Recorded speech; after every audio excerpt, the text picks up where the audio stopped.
तो अभी हम श्लोक पढ़ते हैं। यान्ति देव व्रता देवान् पितॄन् यान्ति पितृव्रता भूतानि यान्ति भूतेज्जा यान्ति मद्याजिनोऽपि माम्। तो देखिए 24वें श्लोक में भगवान ने क्या कहा था, बताइए कोई। विषय क्या है 24वें श्लोक का? देवी देवताओं की पूजा करने से क्या फल मिलता है उसके बारे में हम्म। बताएंगे। हाँ, कैसे उनका अंत में संक्षिप्त में क्या फल मिलता है उसका, कि उनका पतन ही होता है ना। इस प्रकार से भगवान ने वहां पे बताया, है ना।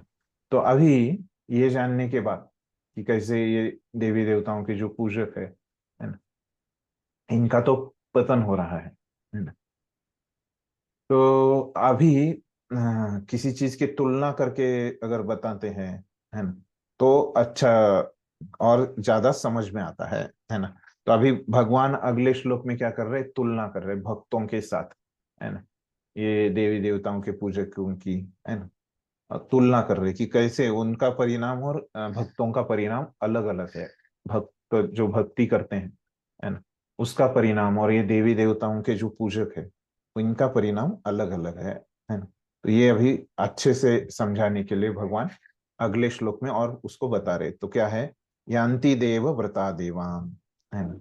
यान्ति मतलब जाते हैं ना। तो देव व्रता, है ना, मतलब जो देवताओं के लिए व्रत कर रहे हैं, है ना, मतलब देवताओं के उपासक। तो कहाँ जाते हैं वो, है ना, देवान मतलब देवताओं के पास। जो देवताओं के लिए व्रत कर रहे, उनकी उपासना कर रहे, वो किधर जा रहे, देवताओं के पास। पितृन यान्ति पितृव्रता, तो पितरों के पास जाते हैं। कौन जाते हैं, पितृव्रता, जो पितरों के लिए व्रत कर रहे, उपासना कर रहे हैं।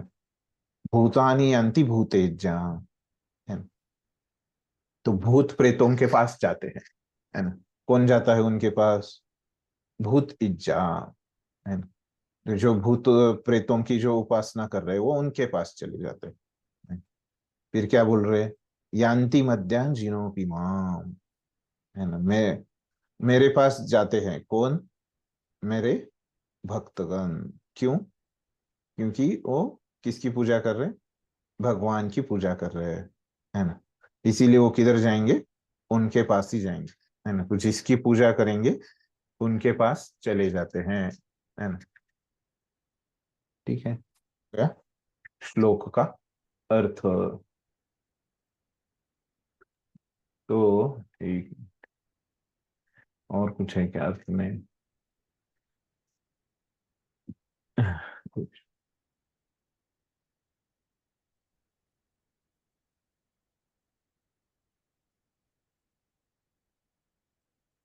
यहाँ पे हमको क्या समझ में आ रहा है कि अलग अलग रास्ते अलग अलग जगह पे जाते हैं।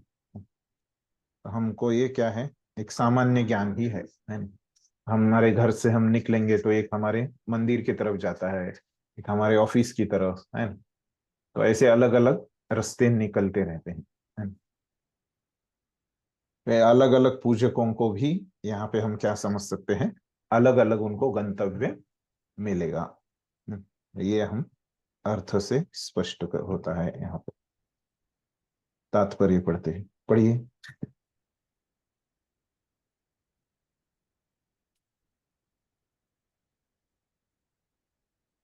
में डाला है ना किसको पढ़ना है,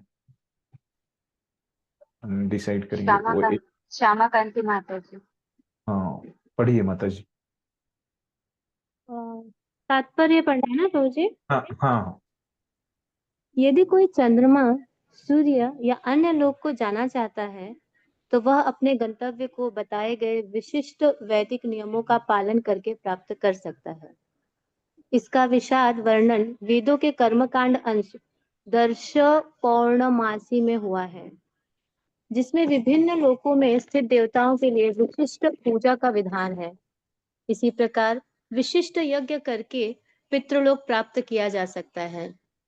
इसी प्रकार मनुष्य भूत प्रेत लोकों में जाकर यक्ष, रक्ष या पिशाच बन सकता है। पिशाच पूजा की को काला जादू कहते हैं। अनेक लोग इस काले जादू का अभ्यास करते हैं और सोचते हैं कि यह अध्यात्म है, किंतु ऐसे कार्यकलाप नितांत भौतिकवादी हैं। इसी तरह शुद्ध भक्त केवल भगवान की पूजा करके निसंदेह वैकुंठ लोक तथा कृष्ण लोक की प्राप्ति करता है। इस श्लोक के माध्यम से यह समझना सुगम है कि जब कोई स्वर्ग तो फिर शुद्ध भक्त कृष्ण या विष्णु के लोक क्यों नहीं प्राप्त कर सकता। दुर्भाग्यवश अनेक लोगों को कृष्ण तथा विष्णु के दिव्य लोगों की सूचना नहीं है, अतः न जानने के कारण वे नीचे गिर जाते हैं। यहाँ तक कि निर्विशेषवादी भी ब्रह्म ज्योति से नीचे गिरते हैं। इसलिए कृष्ण भावनामृत आंदोलन इस दिव्य सूचना को समूचे मानव समाज में वितरित करता है कि केवल हरे कृष्ण मंत्र के जाप से ही मनुष्य सिद्ध हो सकता है और भगवत धाम को वापस जा सकता है। ये देखिए बात क्या बोल रहे हैं कि अगर किसी को इच्छा है ना, कि सूर्य लोक पे जाने की, चंद्र लोक पे जाने की, है ना, या पितरों के पास जाने की, तो वो वहां पे जा सकता है ना। तो उसके लिए उन्होंने क्या किया करना चाहिए कि उनकी जो पूजा के नियम है ना, वो भी बताए हैं वेदों में, है ना। वो वैदिक नियमों को, क्यों वैदिक नियमों को बोल रहे हैं यहाँ पे, ये वो वेदों में बताए गए हैं, है ना, वो देवी देवताओं की पूजा के नियम है। तो इसीलिए वो वैदिक नियमों का पालन करके वो वहां पे जा सकते हैं, है ना। इसको क्या बोलते हैं वेदों में, कर्म कांड, है ना, जो वेदों का जो भाग है ना। इस प्रकार की जो देवी देवताओं के धाम जाने की जो पद्धति है उसको क्या बोलते हैं, कर्म कांड।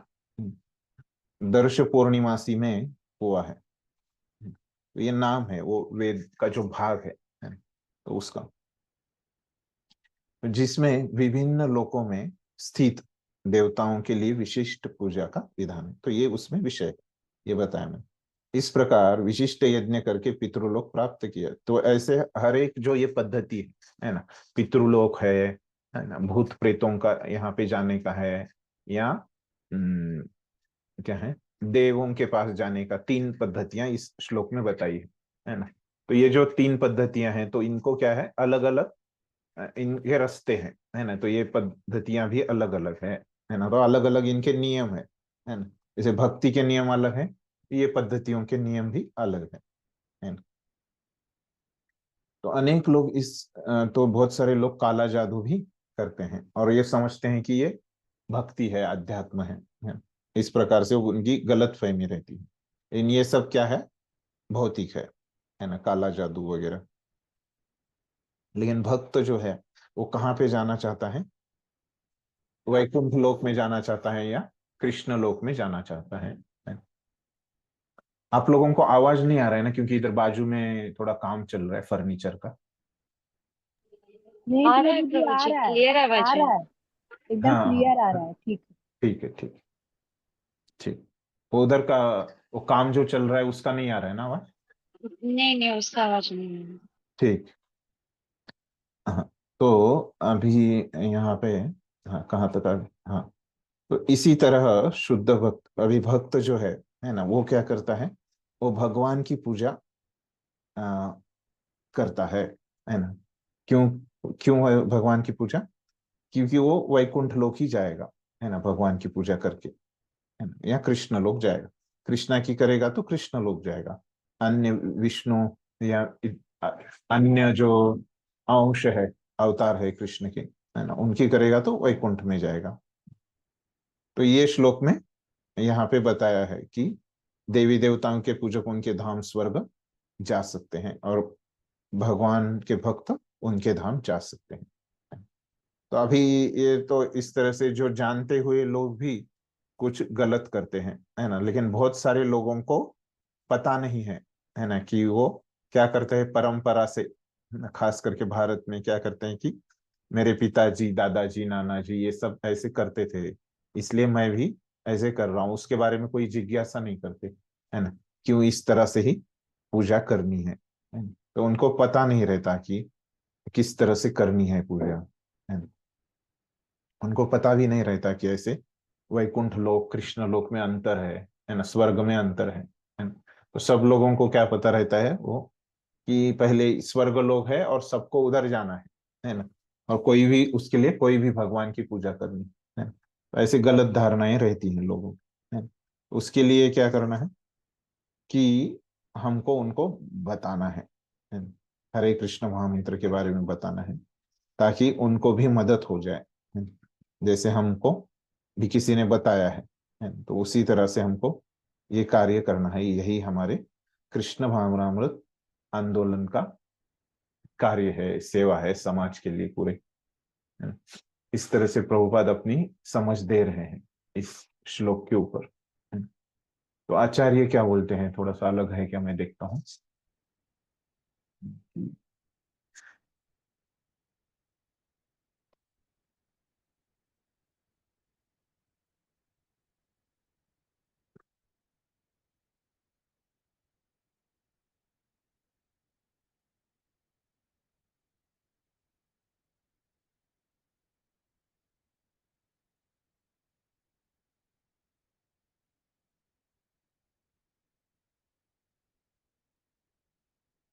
ठीक है।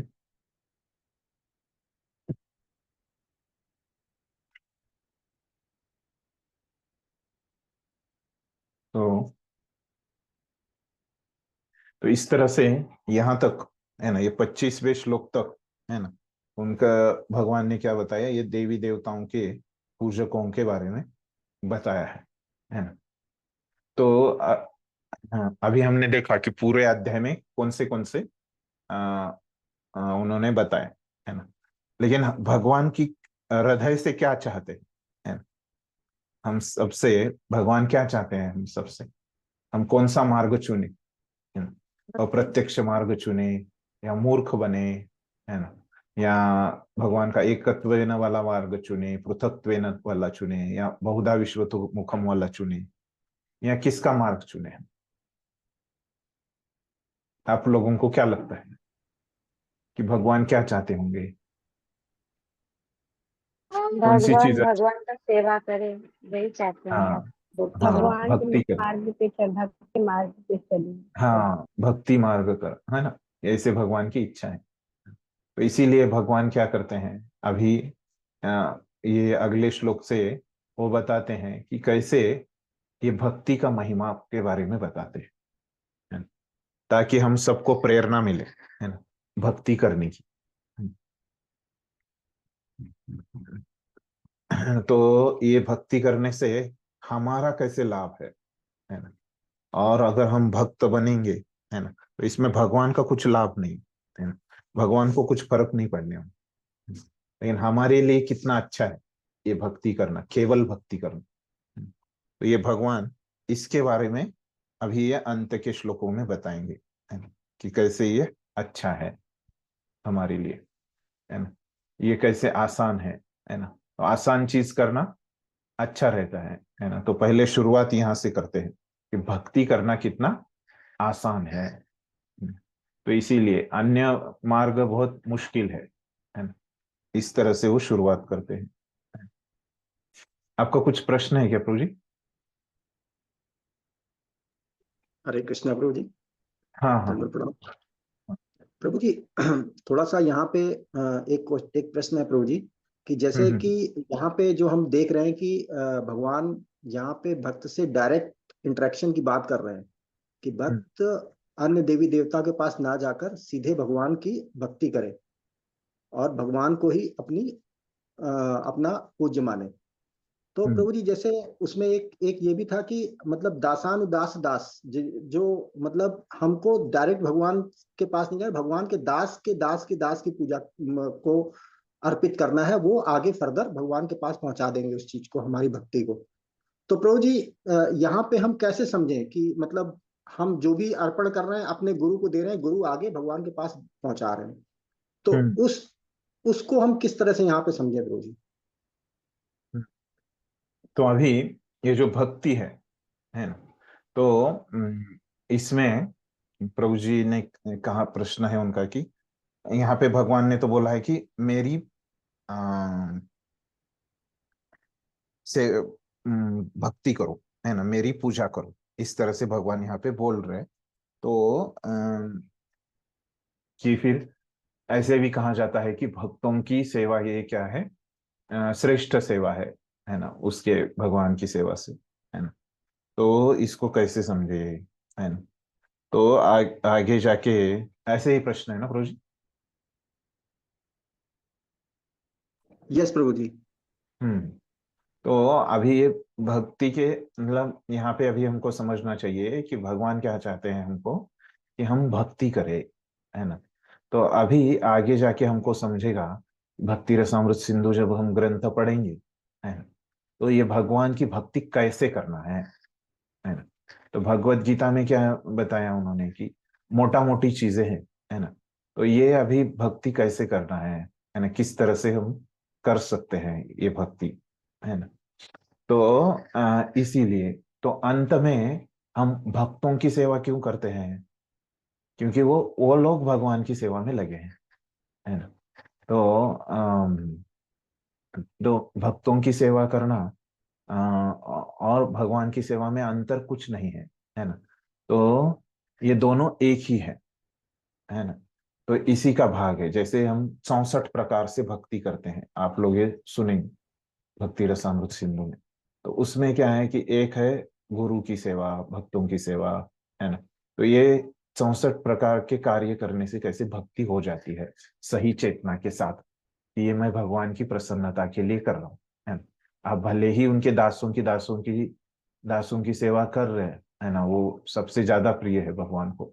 लेकिन वो अगर सही चेतना से कि आप भगवान की प्रसन्नता के लिए कर रहे, नहीं कर रहे, और भक्तों की प्रसन्नता के लिए नहीं कर रहे, है ना, तो क्या होता है, उसका भी कुछ फल नहीं मिलता है, मतलब कुछ सुकृति बढ़ जाती है, लेकिन जो मिलना है उतना फल नहीं मिलता, है ना।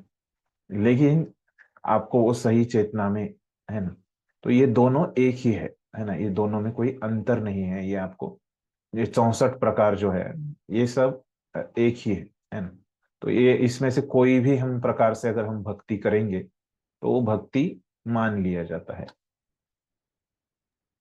ठीक है ना प्रभु जी, अभी के लिए हाँ स्पष्ट प्रभु है। जी। तो फिर प्रभु जी ये जो मतलब देवी देवता हैं और हम्म जो सूर्य चंद्र हैं, ये जैसे सूर्य चंद्र तो कहते हैं भगवान के नेत्र हैं, और हम्म। जो देवी देवता है वो क्या भगवान के भक्त की कैटेगरी में नहीं आते प्रभु जी?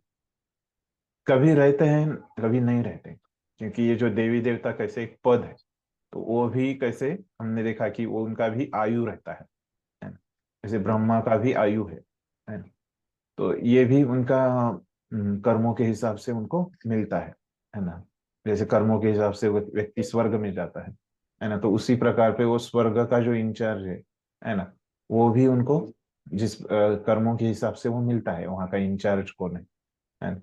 तो जी कभी वो भक्त रहते हैं कभी नहीं रहते, है ना, ऐसे जी प्रभु जी। हर समय ठीक है नहीं प्रभु रहते। जी। हाँ, जी जी। अलग अलग परिस्थिति में अलग अलग रहता है। ठीक है, और किसी को कुछ पूछना है?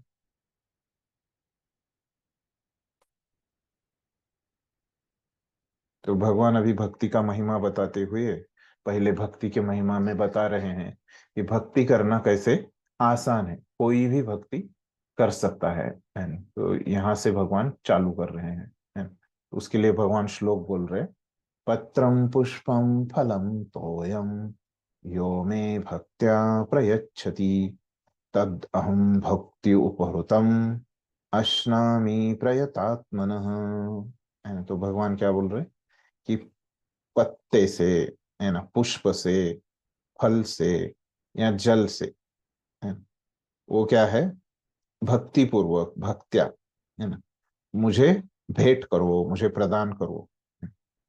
और ऐसे अगर कोई करता है तो भगवान क्या करते हैं, तो मैं उसको स्वीकार करता हूँ, है ना। ऐसे शुद्ध प्रयतात्मन हूँ, ऐसे शुद्ध चेतना से, अच्छी चेतना से, है।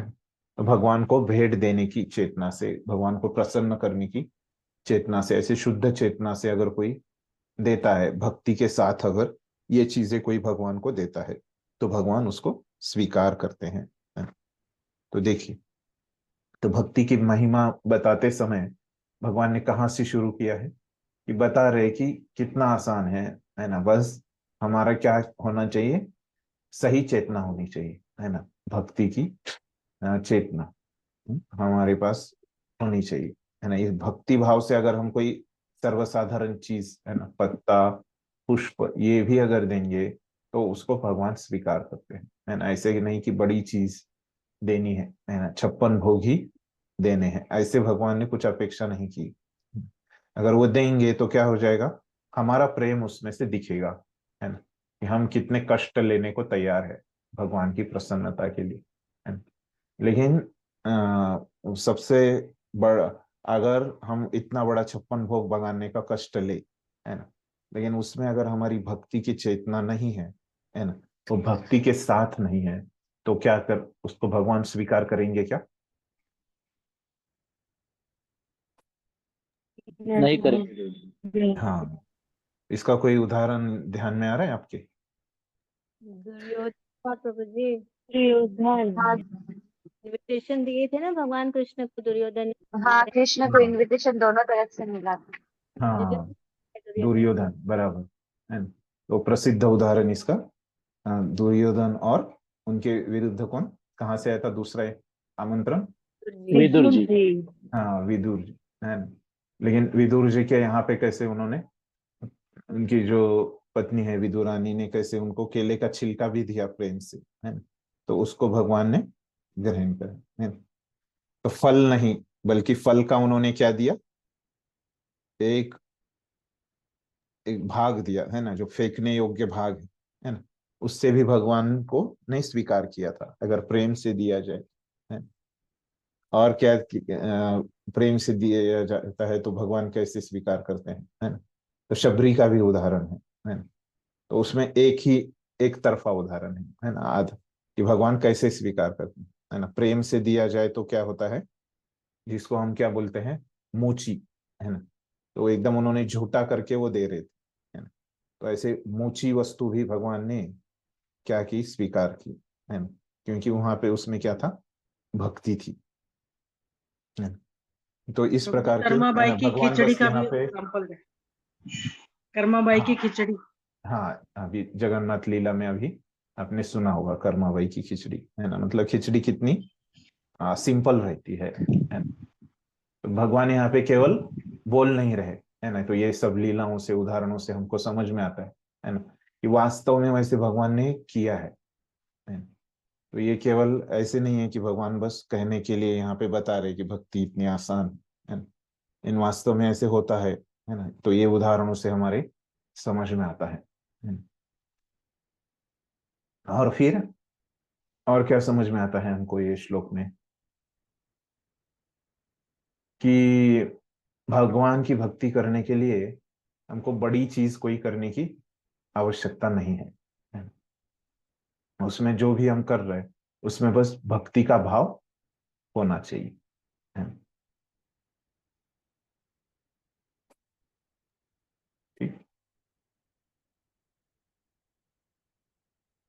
तो भी तात्पर्य पढ़ो। हाँ एक, तो अभी, हाँ, 1 मिनट उससे पहले तो हम देखते हैं कि कैसे पत्र, पुष्प, फल, है ना, और जल किसने अर्पण किया था भगवान को। ये पत्र किसने अर्पण किया था, कोई लीला आपको याद आ रही है?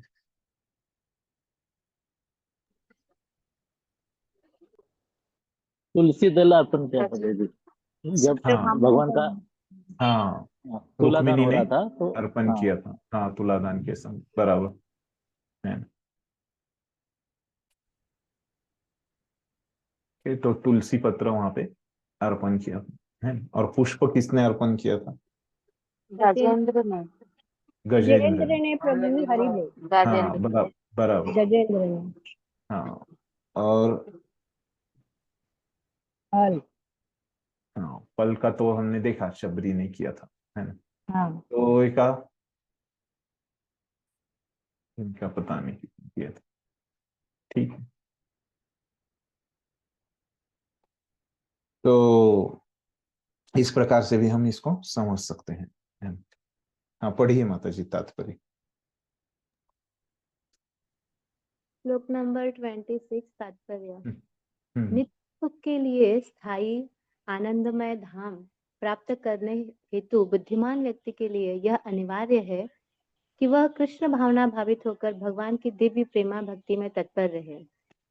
ऐसा आश्चर्यमय फल प्राप्त करने की विधि इतनी सरल है कि निर्धन से निर्धन व्यक्ति की योग्यता का विचार किए बिना इसे पाने का प्रयास करना चाहिए। निर्धन से निर्धन व्यक्ति को योग्यता का विचार किए बिना इसे पाने का प्रयास करना चाहिए।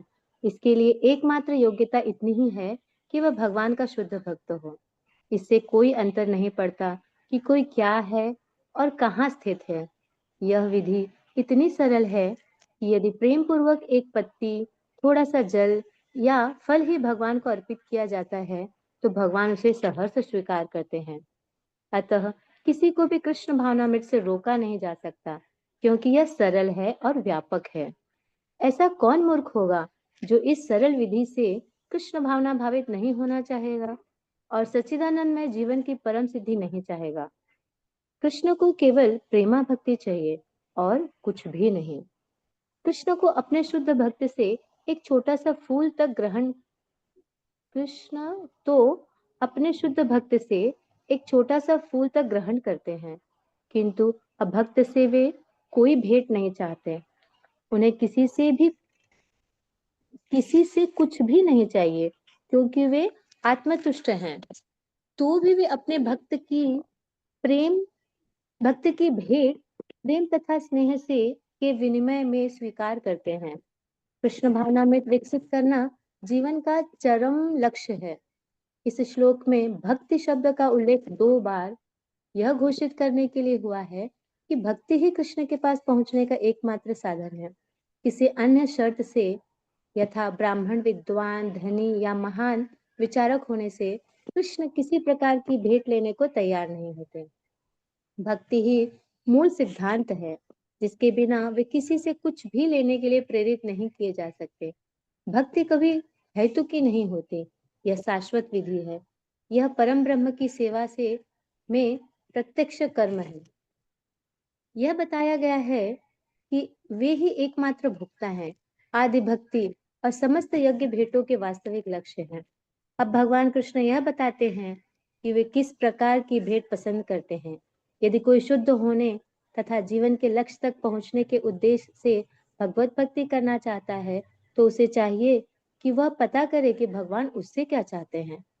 कृष्ण से प्रेम करने वाला उन्हें उनकी इच्छित वस्तु देगा और कोई ऐसी वस्तु भेंट नहीं करेगा जिसकी उन्हें इच्छा न हो या उन्होंने न मांगी हो। इस प्रकार कृष्ण को मांस, मछली तथा अंडे भेंट नहीं किए जाने चाहिए।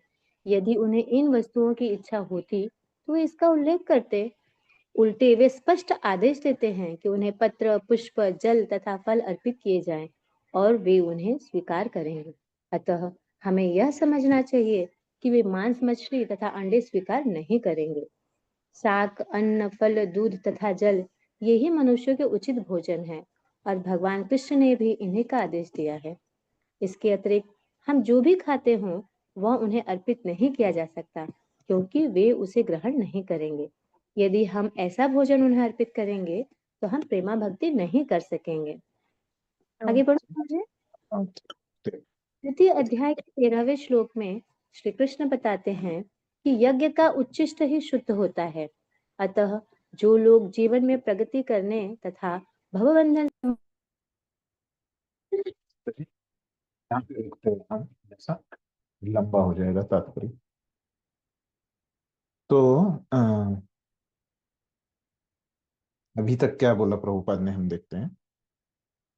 तो क्या बोल रहे प्रभुपाद? नित्य सुख के लिए स्थायी आनंदमय धाम प्राप्त करने हेतु बुद्धिमान व्यक्ति के लिए यह अनिवार्य है कि वह कृष्ण भावना भावित होकर भगवान की दिव्य प्रेमा भक्ति में तत्पर रहे। तो क्या अर्थ है इस पहले वाक्य का? कि अभी इसके पहले भगवान ने किस विषय में बात की है? धाम के बारे में, मतलब जिसका हाँ उपासक है वही, हाँ, इसके पहले जो देवी देवता, वही हाँ। तो देवता अगर की पूजा हमको देवी देवताओं के धाम कैसे है, वो कुछ समय के लिए है ना, पहले बताया उन्होंने कि कैसे ब्रह्मा का भी जो धाम है वो कुछ समय के लिए, लंबे समय के लिए है, लेकिन वो भी क्या होने वाले हैं, नष्ट होने वाले हैं, है ना, वो नित्य नहीं है। अगर हमको नित्य धाम में जाके नित्य सुख प्राप्त करना है तो क्या करना पड़ेगा, हमको नित्य धाम में जाना पड़ेगा, है ना।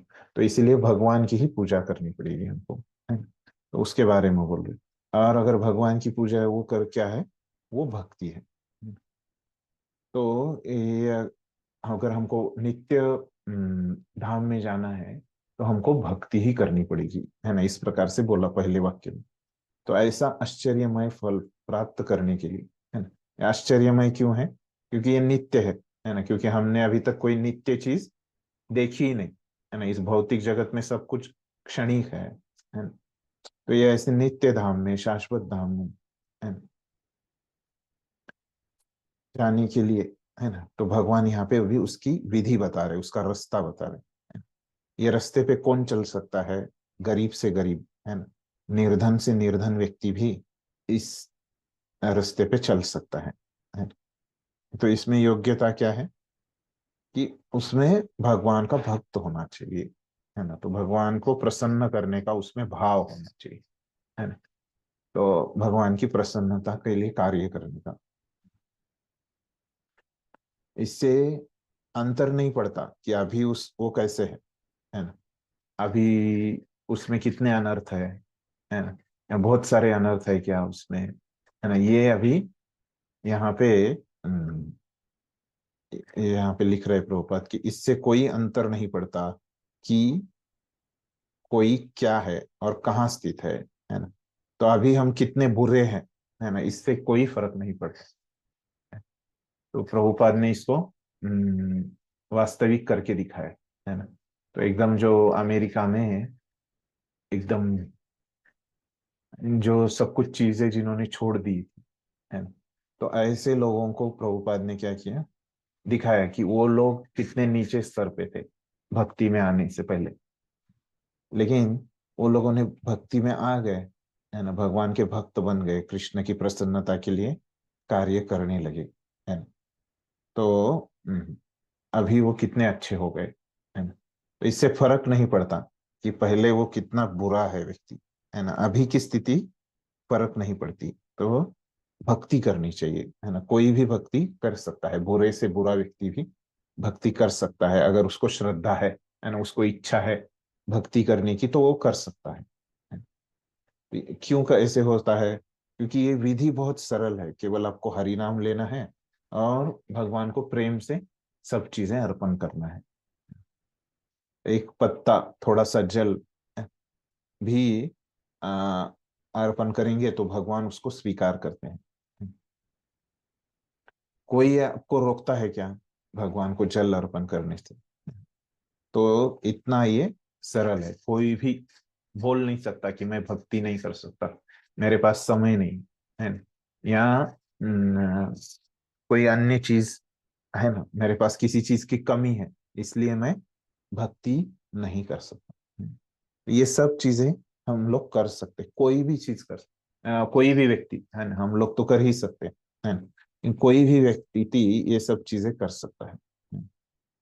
तो मूर्खी व्यक्ति होगा, है ना, जो इतने आसान रास्ते को छोड़ के दूसरे जो मुश्किल रास्ते हैं, है ना, वेदों का अध्ययन, है ना, कितना मुश्किल है, और ऐसे अन्य जो यज्ञ करना कितना मुश्किल कार्य है।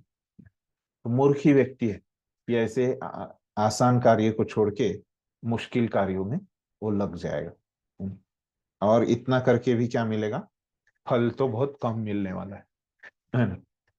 जो धाम में वो जाने वाले हैं वो धाम क्या है, नष्ट होने वाला है ना? फिर से उनको इधर आने वाला है, नहीं तो वो जिस वजह से वो धाम में जा रहे हैं वो पुण्य कर्म तो नष्ट होने ही वाले हैं। या तो वो इतने ज्यादा किए तो नष्ट नहीं होंगे, लेकिन उस वो धाम भी नष्ट हो सकता है ना। तो ऐसे है, तो भगवान को क्या चाहिए, केवल उन भक्तों का प्रेम चाहिए, है ना। इसीलिए वो क्या बोल रहे कि एक फूल ग्रहण करने के लिए मांग रहे हैं, वो अभक्तों से कोई चीज नहीं चाहते, है ना? किसी से भी भगवान को क्यों कुछ नहीं चाहिए, क्यों ऐसे है? हमको तो चाहिए रहता है ना, दूसरों से कुछ ना कुछ तो चाहिए रहता है ना, हम देखते हैं सबको। तो भगवान को क्यों नहीं चाहिए? क्योंकि वो क्या है, आत्मसंतुष्ट है आत्मा। ना। हाँ, तो इसीलिए उनको कुछ चाहिए नहीं, है ना? तो भी भक्त क्या करते हैं, अगर प्रेम से देते हैं तो भगवान उसको स्वीकार करते हैं, है ना? वो तुष्ट है फिर भी उसको स्वीकारते हैं, है ना? तो इसीलिए हमने क्या करना चाहिए, भक्ति का विकास करना चाहिए, क्योंकि भक्ति की वजह से ही क्या कर रहे हैं, भगवान स्वीकार कर रहे हैं। तो भक्ति शब्द का उल्लेख यहाँ पे ये इतना महत्वपूर्ण है, जिसकी वजह से भगवान स्वीकार कर रहे हैं, है ना। तो इसीलिए भगवान ने खुद क्या किया, उसको 2 बार इस्तेमाल किया, है ना। क्योंकि यही क्या है, एक ही साधन है जिससे हम भगवान के पास जा सकते हैं, भक्ति, है ना। तो अन्य और कोई साधन नहीं है। तो जैसे हम बड़े बड़े ब्राह्मण विद्वान है ना, बहुत पैसे वाले होंगे, लेकिन भगवान को क्या ये सब चीजें नहीं चाहिए, है। तो भगवान को मूल चीज क्या चाहिए कि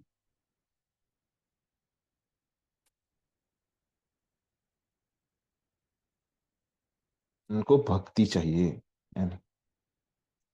और ये भक्तों में कोई हेतु नहीं होता, और हेतु नहीं होता मतलब क्या नहीं होता, कि किसी उद्देश्य से हम लोग भक्ति नहीं करते, है ना। कि मुझे ये चाहिए इसलिए मैं भक्ति करूंगा, है ना। मुझे ये चीज मिलेगी, है ना, तो इसलिए मैं भक्ति करूंगा। तो भक्ति क्यों करनी चाहिए? केवल भगवान की प्रसन्नता के लिए, है ना। तो अगर उसमें हेतु है ना, तो मैं आपकी भक्ति करूंगा, बदले में आप मुझे ये चीज दे दो, है ना। तो ये क्या हो गया, हेतु हो गया, इसको बोलते हैं हेतु, है ना। तो भगवान की भक्ति के बदले में अपेक्षा करना, है ना, कि भगवान से कुछ मुझे इसके बदले में मिलेगा, मैं भक्ति करूंगा तो इसके बदले में मुझे कोई चीज मिलेगी, है ना। मुझे पैसा मिले, मुझे गाड़ी मिले, है ना, मुझे विद्या मिले, है ना, अन्य कुछ चीज मिले, ऐसी अपेक्षा करना, ये क्या हो गया, हेतु के साथ भक्ति हो गई। भक्ति में कुछ हेतु नहीं होता, अन्याभिलाषिता कुछ नहीं रहती, है ना। तो कौन सी अभिलाषा रहती है, कौन सी इच्छा रहती है भक्ति में? क्या इच्छा रहती है फिर? सेवा यानी करने की इच्छा भविष्य। हाँ, जन्म जन्म भगवान की भक्ति करने की ही इच्छा रहती है ना। और भक्ति मतलब सेवा है ना। तो वो भक्त जो भक्ति करता है उसको क्या चाहिए रहता है, उसके बदले में और भक्ति ही चाहिए रहती है, और सेवा ही चाहिए रहती है ना। और कुछ उसको चाहिए नहीं रहता, वही इच्छा रहती है उस, है ना, भक्ति करने की। अन्य कुछ इच्छा नहीं रहती, है ना। अन्य इच्छा रहेगी तो क्या हो जाएगी, वो आ, दूषित भक्ति, अशुद्ध भक्ति, शुद्ध भक्ति नहीं हो जाएगी, है ना। तो वो क्या हो जाएगी, अशुद्ध भक्ति हो जाएगी, है ना? तो अशुद्ध भक्ति का कोई फल नहीं होता, है ना, ऐसे बोलते हैं। तो जब ये भक्ति रसामृत सिंधु ग्रंथ है ना, उसमें ये भक्ति के विषय में बहुत सारी चर्चा है ना। तो इसमें शुरुआत में ही, है ना, इसके जो श्लोक है उसमें 11वें श्लोक में ही रूप गोस्वामी क्या करते हैं, ये शुद्ध भक्ति की व्याख्या करते हैं, है ना। तो जो अन्य भक्तियां हैं, है ना, शुद्ध भक्ति के नीचे वाली भक्तियां, उसके बारे में उन्होंने वो ग्रंथ में बताया ही नहीं, है ना।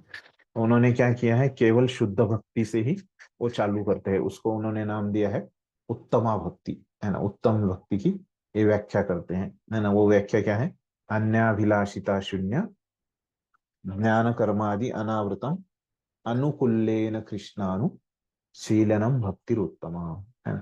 तो वो इसी स्तर से चालू करते हैं, है ना। तो भक्ति मतलब शुद्ध भक्ति, है ना।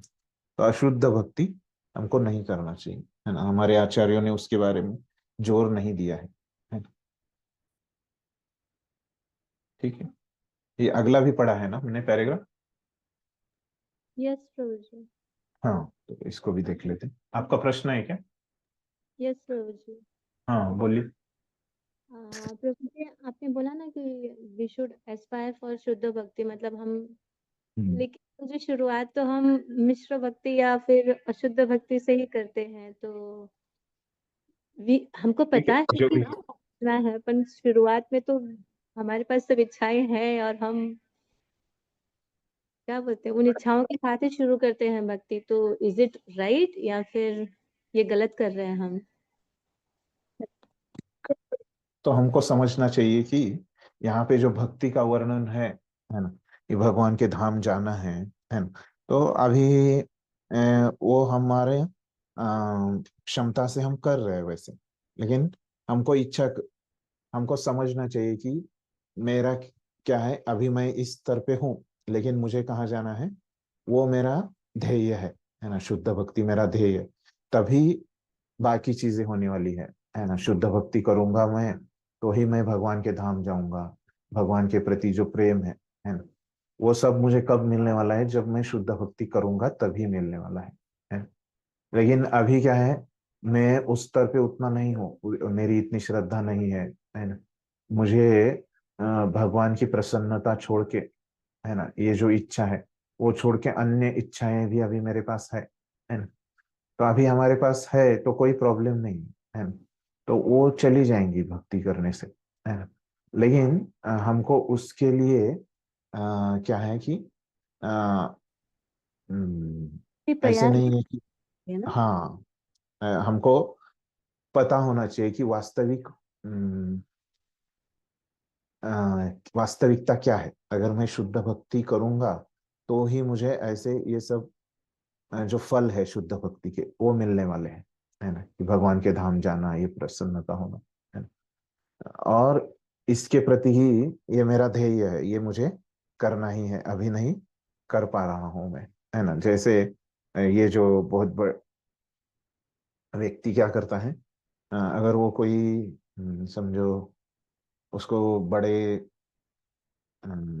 अंतरराष्ट्रीय स्तर पे अगर उसको खेलना है, तो ये जैसे वजन उठाते हैं ये लोग, है ना, तो उनको क्या है, उस समय 100 किलो ही उठाना पड़ता है ना। वो शुरुआत करते हैं, है ना, तो शुरुआत वो कम से ही करते हैं ऐसे, है। तो वैसे हमको पता होना चाहिए कि ये अभी मैं कम पे हूँ, लेकिन ये भक्त का स्तर नहीं है, लेकिन अभी मैं क्या हूँ कि नया व्यक्ति हूँ, तो अभी मैं इसलिए ऐसे भक्ति कर रहा हूँ, है ना। इन शुद्ध भक्ति ही ये यहाँ तक मुझे जाना है ना। तो ऐसे हमको इच्छा होनी चाहिए, ठीक है।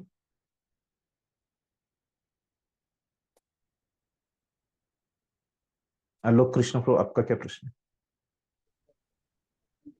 तो जी अगर हम शुद्ध भक्त की स्तर मतलब प्रैक्टिस भी करते हैं, मतलब जो भी हम रेगुलर अपना प्रोग्राम करते हैं, साधना सेवा जो भी है, हम्म। तो अगर अगर हमारी इच्छा भी रहे तो गुरु उसका टेक केयर कर लेंगे क्या बाद में? नहीं, गुरु वैसे कहीं बोला नहीं है वैसे कि नहीं मतलब हाँ। हमारे शुद्धिकरण तो बार बार होता ही रहता है, अपराध तो हम बार बार करते ही रहते हैं, तो इसलिए बोल रहा था। मतलब फिर भी इच्छा नहीं होती, फिर भी हम अपराध करते रहते हैं ना, इसलिए। तो वो हमको फिर उससे बचना है ना, वो करते रहना है ना, हमको ही प्रयास करना है ना। गुरु से हमको क्या लेना है, मार्गदर्शन लेना है कि मैं ऐसे बार बार करता हूँ, है ना, तो मैं क्या कर सकता हूँ उसके लिए, है ना। तो मार्गदर्शन लेना है, और गुरु टेक केयर कर लेंगे, है ना। ऐसे कभी कभी भक्त लोग बोलते हैं, लेकिन उसके पीछे भाव क्या है, कि ऐसे नहीं है कि मतलब गुरु टेक केयर करके हमको एकदम गैर जिम्मेदार होना है ना। हाँ हाँ, तो करेक्ट। इसके पीछे भाव क्या है, गुरु टेक केयर करते हैं मतलब, जैसे मैंने अभी बताया कि भगवान की सेवा और गुरु की सेवा में अंतर नहीं है ना। तो वो भक्त क्या सोचता है कि अभी भगवान के प्रति वो आकर्षण होना, भगवान के प्रति वो भगवान के प्रेम के लिए कार्य करना, ये मुझे बहुत मुश्किल लग रहा है, और मुझे अभी उनका एक प्रतिनिधि है ना। तो मैं उनकी प्रसन्नता के लिए कार्य कर रहा हूँ, है ना। मतलब क्या है कि इसके पीछे भाव क्या है कि गुरु टेक केयर कर लेंगे, है ना। उसमें भाव ये है कि मैं अभी कितना गंदा हूँ, है ना, लेकिन मैं क्या करूंगा, अभी मैं भगवान की प्रसन्नता के लिए कार्य नहीं कर पा रहा हूँ, लेकिन इस व्यक्ति, ये गुरु जो है ना, ये भगवान का प्रतिनिधि है, इसकी प्रसन्नता के लिए मैं कार्य करूंगा, है ना। ये दोनों में अंतर नहीं, ये मैंने अभी बताया, प्रभु जी ने पूछा था, तो दोनों एक ही है ना। तो भगवान की सेवा और गुरु की सेवा ये दोनों एक ही है। तो क्या हो जाएगा उससे, अगर हम अपने गुरु की प्रसन्नता के लिए कार्य करेंगे तो क्या हो जाएगा, वो कृष्ण की प्रसन्नता के लिए ही कार्य किया जैसे हो जाएगा। अगर हमारे गुरु जो है वो परंपरा में प्रामाणिक गुरु है तो, है ना। तो क्या हो जाएगा, अगर हम गुरु की प्रसन्नता के लिए कार्य करेंगे तो वो क्या हो जाएगी, कृष्ण की ही प्रसन्नता हो जाएगी, है ना। और फिर उससे क्या हो जाएगा, भक्ति करना उसके लिए आसान हो जाएगा। और वो क्या करेगा, अपने अंदर जो अनर्थ है, कभी कभी भक्तों को क्या लगता है कि अभी तक मैं 20 साल से भक्ति कर रहा हूँ, लेकिन ये अभी जो स्वार्थ की इच्छा है ना, मैं खुद के बारे में ही सोचता हूँ, मैं उतना नम्र नहीं हूँ, है ना। और मेरे में कुछ बदल नहीं हो रहा है, जो 20 साल पहले मैं था, अभी 20 साल के बाद भी वैसे के वैसा ही हूँ, है ना। तो तो वो सोचना नहीं, वो टेक केयर कौन कर लेगा, गुरु कर लेंगे। तो मतलब इसका क्या हो जाएगा, मैं गुरु की सेवा में लगूंगा, मतलब क्या है, मैं भक्ति करूंगा, है ना। ये चीजें नहीं मैं विचार करूंगा, जो प्रभुपाद ने यहाँ पे पिछले इसमें कहा है ना, कि अभी की मेरी क्या लेवल है, इस पे मैं विचार ही नहीं करूंगा। मैं केवल क्या करते रहूंगा, मैं केवल भक्ति करते रहूंगा, है ना। ऐसे उसका भाव रहता है ना। जब भक्त लोग बोलते हैं, है ना, कि गुरु सब कुछ देख लेंगे, है ना, मतलब क्या है कि उनको बोलना रहता है कि मैं भक्ति कर लूंगा, है ना, तो सब कुछ हो जाएगा, है ना।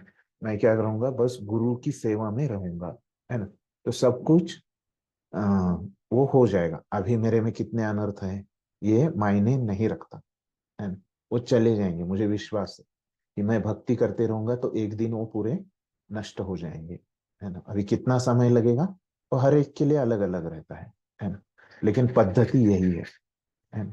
ये उसको पूरा कन्विक्शन रहता है ना। तो इसलिए वो क्या करता है, उसके बारे में सोचता ही नहीं, वो अनर्थों के बारे में। वो क्या सोचता है, केवल कैसे गुरु की सेवा में लगे रहे, है ना। मतलब इसका अर्थ क्या है कि केवल कैसे भक्ति में लगे रहे, है ना? यही उसका भाव रहता है। ठीक है ना प्रभु जी? Yes bro, thank you so much. Hare Krishna. ये अगला भी जो है आ, हमने पढ़ा है ना, नहीं पढ़ा है, यहाँ तक हमने पूरा किया क्या? जो लास्ट के 2 पैराग्राफ बाकी है। नहीं हाँ, नहीं हुआ ये हमने पढ़ा है, यह बतलाकर, ये हम देख लेते हैं। तो ये हो गया। आगे प्रभुपाद क्या बोल रहे हैं कि यह बतलाकर कि वे कि एकमात्र भोक्ता, आदि स्वामी और समस्त यज्ञ भेंटों के वास्तविक लक्ष्य है। एकमात्र लक्ष्य कौन है, भगवान ही है। सभी चीजों के जो स्वामी है ना, जो प्रसन्नता के लिए कार्य कर रहे हैं, वो कौन है, भगवान। अब भगवान कृष्ण यह बताते हैं कि वे किस प्रकार की भेंट पसंद करते हैं, है ना? क्योंकि हमको कृष्ण को प्रसन्न करना है, भक्ति मतलब, है ना। तो हमको पता होना चाहिए कि कौन सी चीज कृष्ण को प्रसन्न करती है।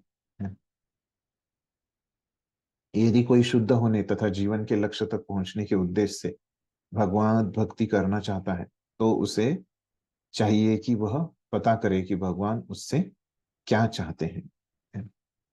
तो भक्ति के पीछे उद्देश्य हो सकता है, लेकिन वो क्या है कि मुझे वो लक्ष्य तक, जो जीवन का लक्ष्य है, वहां तक पहुंचना है। ये उद्देश्य रहने से कोई समस्या नहीं है ना। और मुझे शुद्ध होना है, अभी मैं जीव क्या है, शुद्ध है ना। मैं अभी उतना शुद्ध नहीं हूँ, है ना। तो मेरे में अभी बहुत गंदगी है ना। अनेक अनेक मैं अ, खराब कार्य करते रहता हूँ, और जो करने नहीं है ना। मेरे मन में भी बुरे विचार आते रहते हैं, है ना। लेकिन मैं क्या करूंगा, भक्ति करूंगा खुद भी शुद्ध होने के लिए, और मेरा जो लक्ष्य है भगवान का प्रेम प्राप्त करना, है ना, वो प्राप्त करने के लिए मैं भक्ति करूंगा, है ना। तो इसमें कुछ हेतु का ये नहीं, ये हेतु होगा तो हमारी भक्ति क्या रहेगी, शुद्ध रहेगी, है ना, अशुद्ध नहीं हो जाएगी। है ना। बाकी अगर कुछ हेतु रहेगा, है ना, खुद की प्रसन्नता, ये हेतु रहेगा, तो वो क्या है, शुद्ध भक्ति नहीं है, है ना?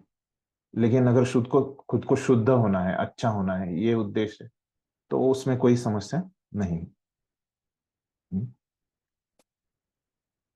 भगवान वो लक्ष्य तक पहुंचने के लिए भगवत भक्ति करना चाहता है ना। तो उसके लिए पता होना चाहिए कि वो कैसे करनी है भक्ति, है ना।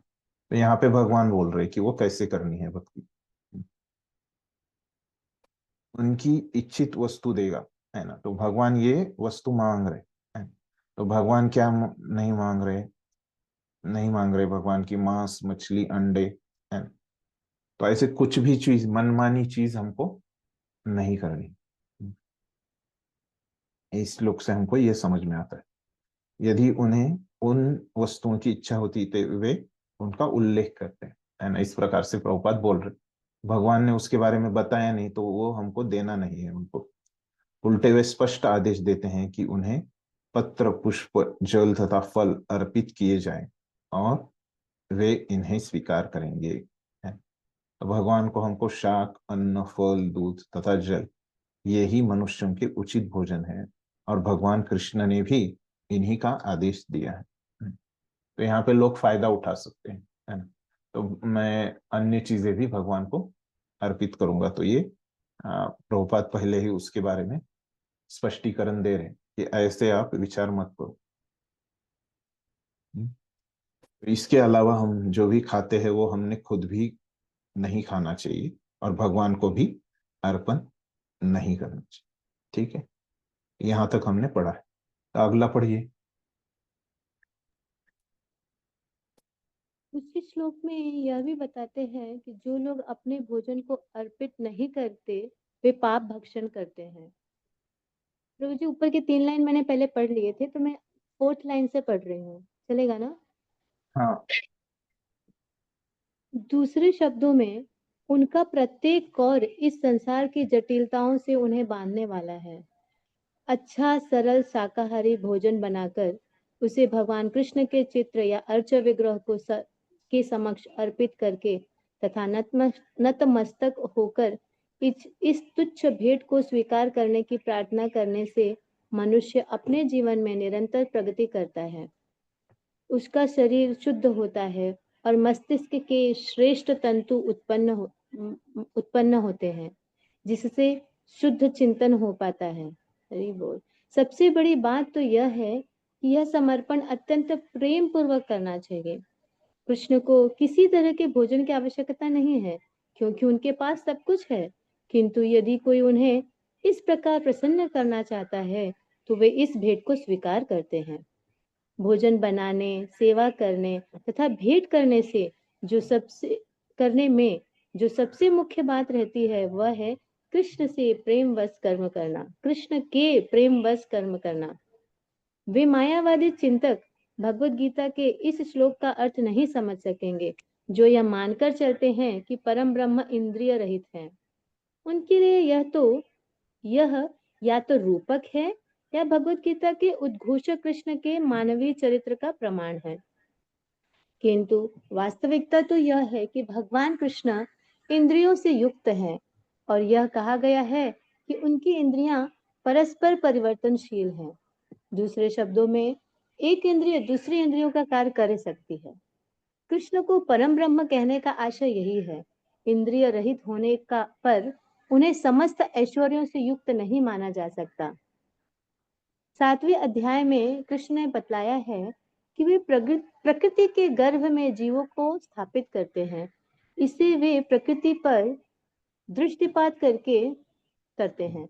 अतः यहाँ पर भी भक्तों द्वारा भोजन अर्पित करते हुए भक्तों का प्रेम पूर्ण शब्द सुनना कृष्ण के द्वारा भोजन करने तथा उनके स्वाद लेने के ही समरूप है।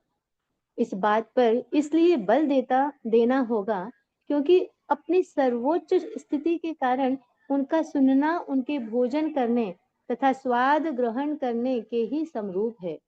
केवल भक्त ही बिना तर्क के यह समझ सकता है कि परब्रह्म भोजन कर सकते हैं और उसका स्वाद ले सकते हैं। हरे कृष्ण। धन्यवाद।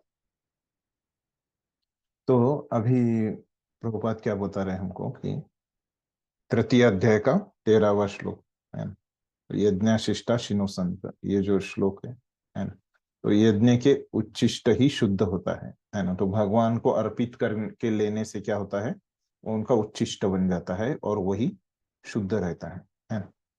अतः जो लोग जीवन की प्रगति करना तथा भवबंधन से मुक्त करने की इच्छा है, उन्हें इसी को खाना चाहिए, है ना। तो जिनको भक्ति में प्रगति करनी है ना, तो क्या करना है, उन्होंने केवल प्रसाद ही खाना है। उसी श्लोक में यह भी बताते हैं कि जो लोग अपने भोजन को अर्पित नहीं कर पाते, वे पाप भक्षण करते हैं, है? तो दूसरे शब्दों में, है ना, उनका प्रत्येक कौर इस संसार की जटिलताओं में उन्हें बांधने वाला है। तो वो पाप करते हैं, मतलब क्या होता है, वो पाप कर्म से क्या हो जाएंगे, वो इस संसार के जन्म मृत्यु के चक्कर में रहेंगे, है ना। तो इससे अच्छा है कि वो लोग क्या करें, अच्छा शाकाहारी भोजन उसे भगवान के चित्र, है ना, फोटो या अर्चा विग्रह के समक्ष अर्पित करके तथा नतमस्तक होकर इस तुच्छ भेंट को स्वीकार करने की प्रार्थना करे, है ना। तो ये बहुत महत्वपूर्ण है। भगवान को वो मंत्र तो पढ़ना चाहिए, लेकिन भाव क्या होना चाहिए, ऐसे नहीं कि हमने मंत्र पढ़ लिए तो भगवान तुरंत स्वीकार करते हैं, है ना। तो मंत्र तो पढ़नी चाहिए, वो तो उसके बिना तो स्वीकार नहीं करेंगे, लेकिन उसमें वो पढ़ते समय हमको मन में हमारा क्या भाव है कि भगवान आप इसको स्वीकार कीजिए, है ना। हम बस बाहरी रूप से मंत्र पढ़ रहे तो क्या हो जाएगा, वो एक यंत्र की तरह हो जाएगा, है ना। तो वो यंत्र की तरह नहीं, है ना। तो भगवान ने किस तरह, भक्ति के भाव के साथ, वो भक्ति का भाव क्या है, यहाँ पे प्रभुपाद बता रहे हैं ना, कि भगवान आप इसको स्वीकार कीजिए, है ना। जैसे एकदम नम्र भाव में इसको बोलना है ना। ये समर्पण अत्यंत प्रेम पूर्वक करना चाहिए, है ना। तो ये अत्यंत प्रेम पूर्वक होना चाहिए, जो बोल रहे कि आप इसको स्वीकार करें, है ना। तो भगवान को किसी तरह की भोजन की आवश्यकता नहीं है, उनके पास सब कुछ है। लेकिन हमको, हमारे लिए आवश्यकता है कि हम उनको प्रसन्न करें, इसलिए हमारे लिए आवश्यक है कि उनको भोग खाना, तभी, और वो तभी इसको स्वीकार करते हैं। भोजन बनाने, सेवा करने तथा भेंट करने में जो सबसे मुख्य बात है वो क्या है, कृष्ण के प्रेम वश है। तो यहाँ पे मुझे जब भक्त लोग बोलते थे, है ना, कि हमको अभक्तों के हाथ का नहीं खाना चाहिए, है ना, तो ये पहले मुझे समझता ही नहीं, है ना। तो अभक्त तो अगर ये कर रहे हैं, बना रहे हैं, है ना, भोग बना रहे, भगवान को दिखा रहे, है ना, फिर हमको दे रहे, है ना, तो फिर भी उनके हाथ का नहीं खाना चाहिए, ऐसे बोलते हैं, है ना। क्यों ऐसे बोलते हैं, ये इसका उत्तर मुझे ये श्लोक में मिल गया, है ना। क्योंकि क्या होता है कि वो भक्ति से अर्पण नहीं करते, है ना, तो इसलिए क्या हो जाता है कि भगवान उसको स्वीकार ही नहीं करते हैं, है ना। तो भगवान ने उसको स्वीकार नहीं किया तो क्या हो जाएगा, वो प्रसाद बना ही नहीं, है ना। फिर क्या हो जाएगा कि फिर वो जो प्रसाद खाने का जो फल है वो हमको मिलेगा ही नहीं, हमको क्या मिलेगा, नॉर्मल अन्न खाने का ही फल मिलेगा, है ना। तो इसका उत्तर भी हमको इस श्लोक से मिलता है कि क्यों हमको भक्तों से बनाया हुआ, हाँ, उनके द्वारा भगवान को अर्पित किया वाला ही प्रसाद खाना चाहिए।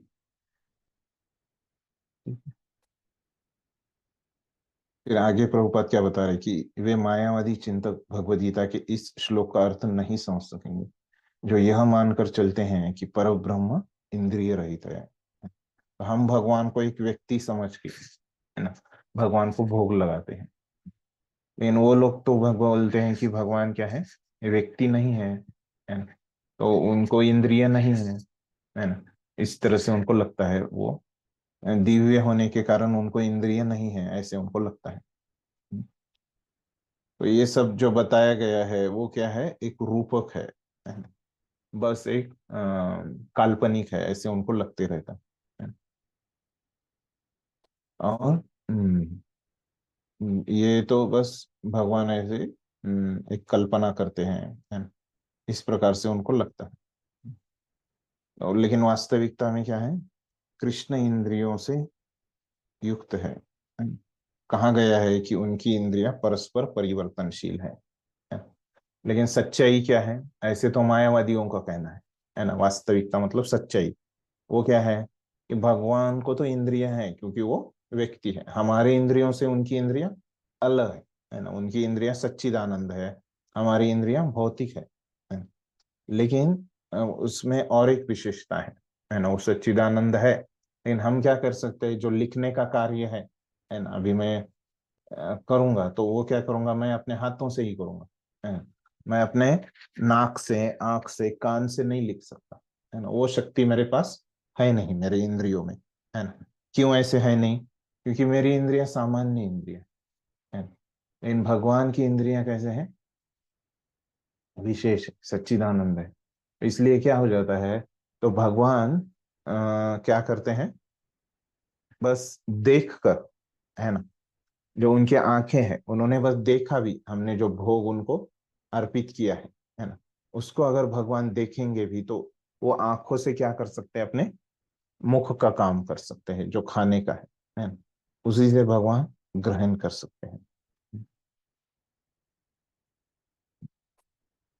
और कृष्ण को परम ब्रह्म कहने का आशय यही है ना। तो वो पर ब्रह्म है, हम सब लोग ब्रह्म है। इंद्रिय रहित होने पर उन्हें समस्त ऐश्वर्यों से युक्त नहीं माना जा सकता। अगर ये जो मायावादी लोग बोलते हैं कि भगवान को इंद्रिय नहीं है, समझो वो सही होते, है ना। तो अगर वो सही होते तो फिर हम क्या बोल सकते हैं कि भगवान को परब्रह्म नहीं बोल सकते ना, अगर उनको इंद्रियां नहीं है तो अगर भगवान को परब्रह्म बोलना है तो उनको इंद्रियां हैं, लेकिन उनकी विशेष इंद्रियां हैं। भगवान ने 7वें अध्याय में बताया कि वे प्रकृति के गर्भ में जीवों को स्थापित करते हैं। तो ये भौतिक प्रकृति में, ये मतलब हमारे शरीर, है ना। तो ये शरीर हमको भगवान देते हैं, है ना, क्योंकि भगवान हमको यहाँ पे प्रकृति में डालते हैं, है ना। इसे वे प्रकृति पर दृष्टिपात करके करते हैं। तो ये जो कार्य है हमको यहाँ पे डाल रहे भगवान, है ना, तो ऐसे उठा के नहीं डालते, है ना। तो वो बस भगवान वहां पे देखते हैं, है ना। और वहां पे क्या हो जाता है, प्रकृति में जीवों की उत्पत्ति हो जाती है ना। तो ये वेदों में वाक्य कहा गया है, तो क्या बोलते हैं इसको संस्कृत में, स इक्षत, है ना। स इक्षत मतलब भगवान ने देखा, है ना, वो दृष्टि, है ना। और ये जीव इस भौतिक जगत में आ गए, है ना, इस प्रकार से कहते हैं। और ये जो दृष्टि है भगवान की, है ना, जो देखने, इसको बोलते हैं शंभु, है ना, शंभु। तो ये देख के शिव जी यहाँ पे आ जाते हैं, और ये सब यहाँ पे वो कार्य करते हैं, है ना। और ये क्या रहती है, प्रकृति को पार्वती, है ना। तो ये सब भौतिक चीजों को संभालते हैं, है ना। जीवों को यहाँ पे डालते हैं, इसी वे प्रकृति पर दृष्टिपात करते हैं। अतः यहाँ पर भी भक्तों द्वारा भोजन अर्पित करते हुए भक्तों को प्रेम पूर्वक शब्द सुनना कृष्ण के द्वारा भोजन करने तथा उसके स्वाद लेने के ही समरूप है ना? तो क्या बोल रहे हैं, तो भक्त जो अर्पित करते हैं भगवान को भोग, है ना, करते हुए भक्तों को प्रेम पूर्ण शब्द सुनना कृष्ण के द्वारा भोजन करने तथा उसके स्वाद लेने के ही समरूप है।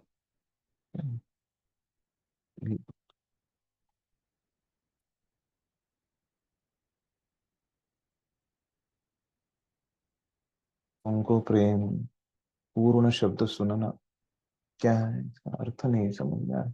एक मिनट में इंग्लिश में देखता हूँ।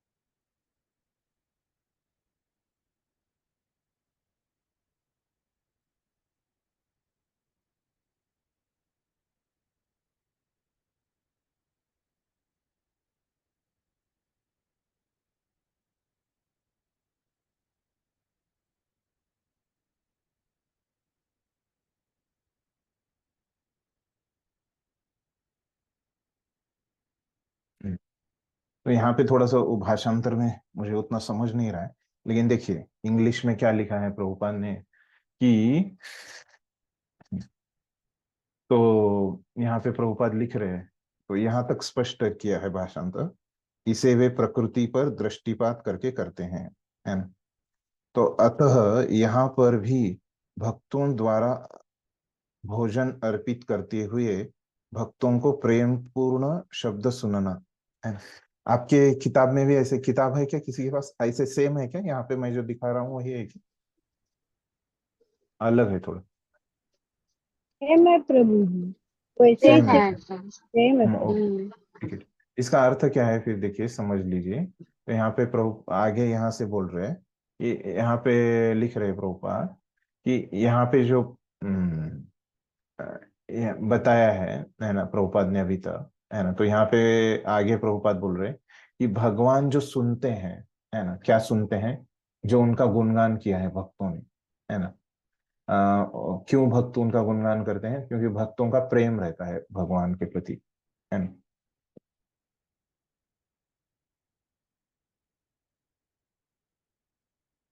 तो ये जो भक्त उनका गुणगान करते हैं, कीर्तन करते हैं, वो समान है ना, ये पूरे रूप से समान है ना। इस प्रकार बोलते, ये पूरे रूप से समान है, किससे समरूप है, पूरे रूप से किससे समरूप है, कि जब भक्त प्रेम से भगवान को भोग दिखाते हैं, है ना, और कोई भक्त प्रेम से भगवान का गुणगान करता है ना, तो दोनों क्या है, एकदम समरूप है, दोनों एक ही है ना।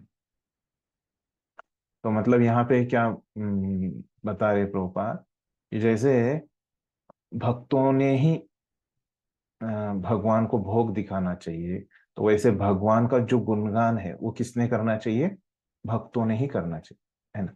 अगर अभक्त व्यक्ति है, वो भगवान का गुणगान करता है, तो उसको शास्त्रों में कहा गया है एक जहर की तरह, विष की तरह, है ना। जैसे एक उसको ऐसे कहा गया है कि जो दूध है उसको अगर कोई जहरीला सर्प डस लेता है ना, तो क्या हो जाता है, वो दूध का विष हो जाता है। तो वैसे ही भगवान का जो वो गुणगान कर रहा है, लेकिन वो भक्त नहीं है ना, तो क्या हो जाता है, वो विष हो जाता है ना। तो इसी प्रकार से ये बात यहाँ पे प्रभुपाद बोल रहे कि जैसे भगवान को भोग भक्तों ने दिखाना चाहिए, तो वैसे भगवान का गुणगान भी भक्त ने ही करना चाहिए, है ना। फिर आगे बता रहे कि इस बात पर इसलिए बल देना होगा क्योंकि अपनी सर्वोच्च स्थिति के कारण उनका सुनना उनके भोजन करने के ही समरूप है। तो ऐसे क्यों है, क्योंकि भगवान सर्वोच्च स्थिति पे है, वो परब्रह्म है, उनकी इंद्रिया सच्चिदानंद है ना। तो इसीलिए ऐसे वो कर पाते हैं, है ना। केवल भक्त ही बिना तर्क के यह समझ सकता है कि परब्रह्म भोजन कर सकते हैं और उसका स्वाद ले सकते हैं, है ना। तो भक्त ही इसको समझ पाएगा, है ना। तो बाकी के लोग इसको समझ नहीं पाएंगे कि भगवान भोजन करते हैं, भगवान हमारे दिए हुए चीजों को ग्रहण करते हैं, है ना। तो इस प्रकार से प्रभुपाद ने हमको समझाया। अब पूछिए माता जी, आपका क्या प्रश्न है? हरे कृष्ण प्रभु जी।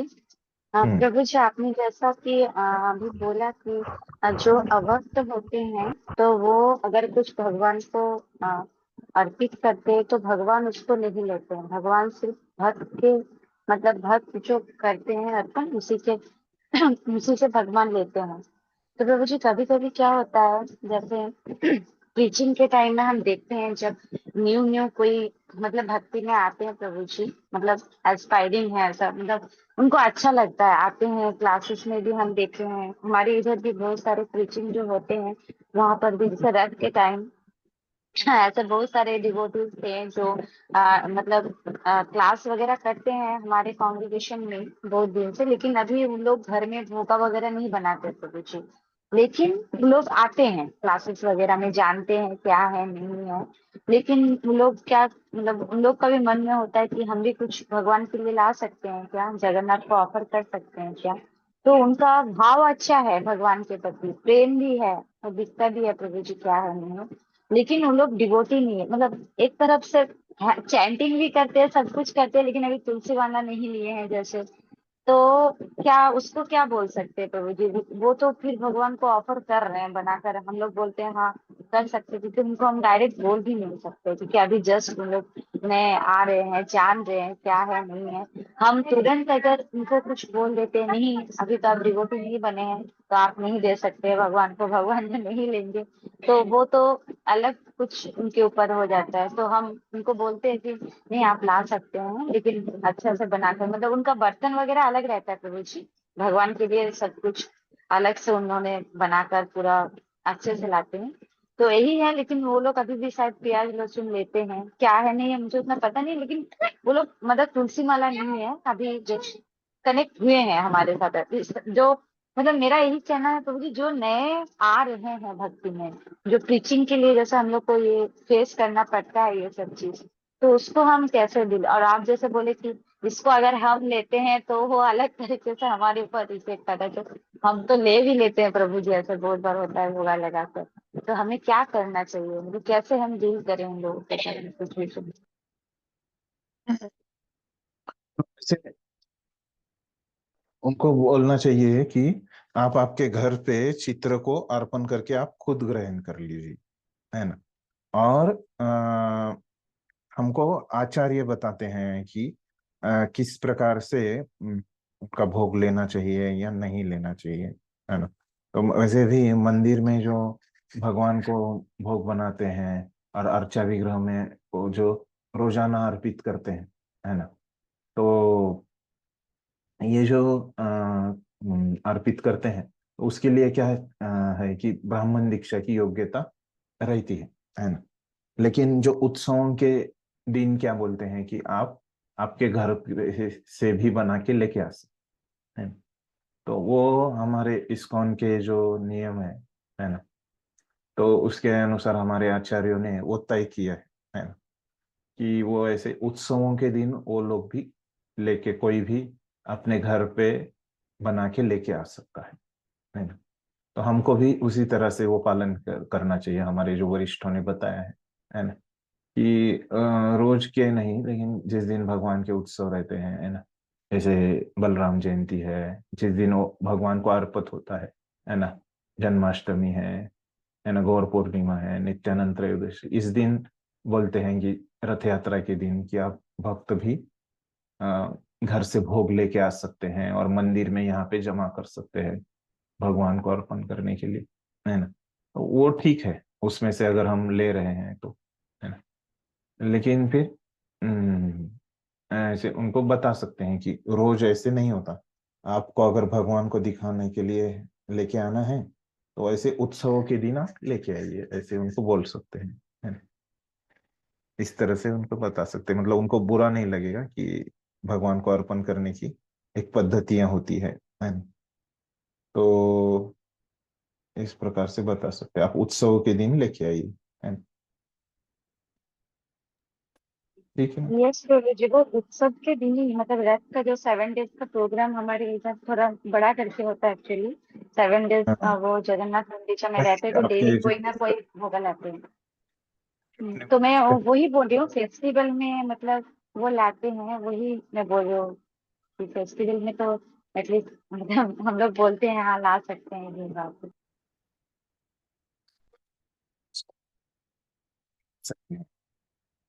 उत्सवों के दिन, उत्सवों के दिन वो ले सकते हैं और भगवान को अर्पित कर सकते हैं। ऐसे अपना इस्कॉन का ऐसे ही चलता है। तो परिस्थिति के हिसाब से इस प्रकार से हम इसका पालन करते हैं। ठीक है माता जी। यस प्रभु जी। हाँ, उत्सव के दिन ऐसे हमारे जो वरिष्ठ है उन्होंने उसकी अनुमति दी है। ठीक है। हाँ, सुकुमारी प्रिया माता जी। हाँ, हरे कृष्ण प्रभु जी, दंडवत प्रणाम। प्रभु जी, मेरा क्वेश्चन ये था कि जैसे हम भोग लगाते हैं तो हमारी जो चेतना का स्तर होता है उसी हिसाब से प्रसाद जो बनता है उसका भी स्तर होता है क्या, चेतना का कुछ? हाँ, बराबर।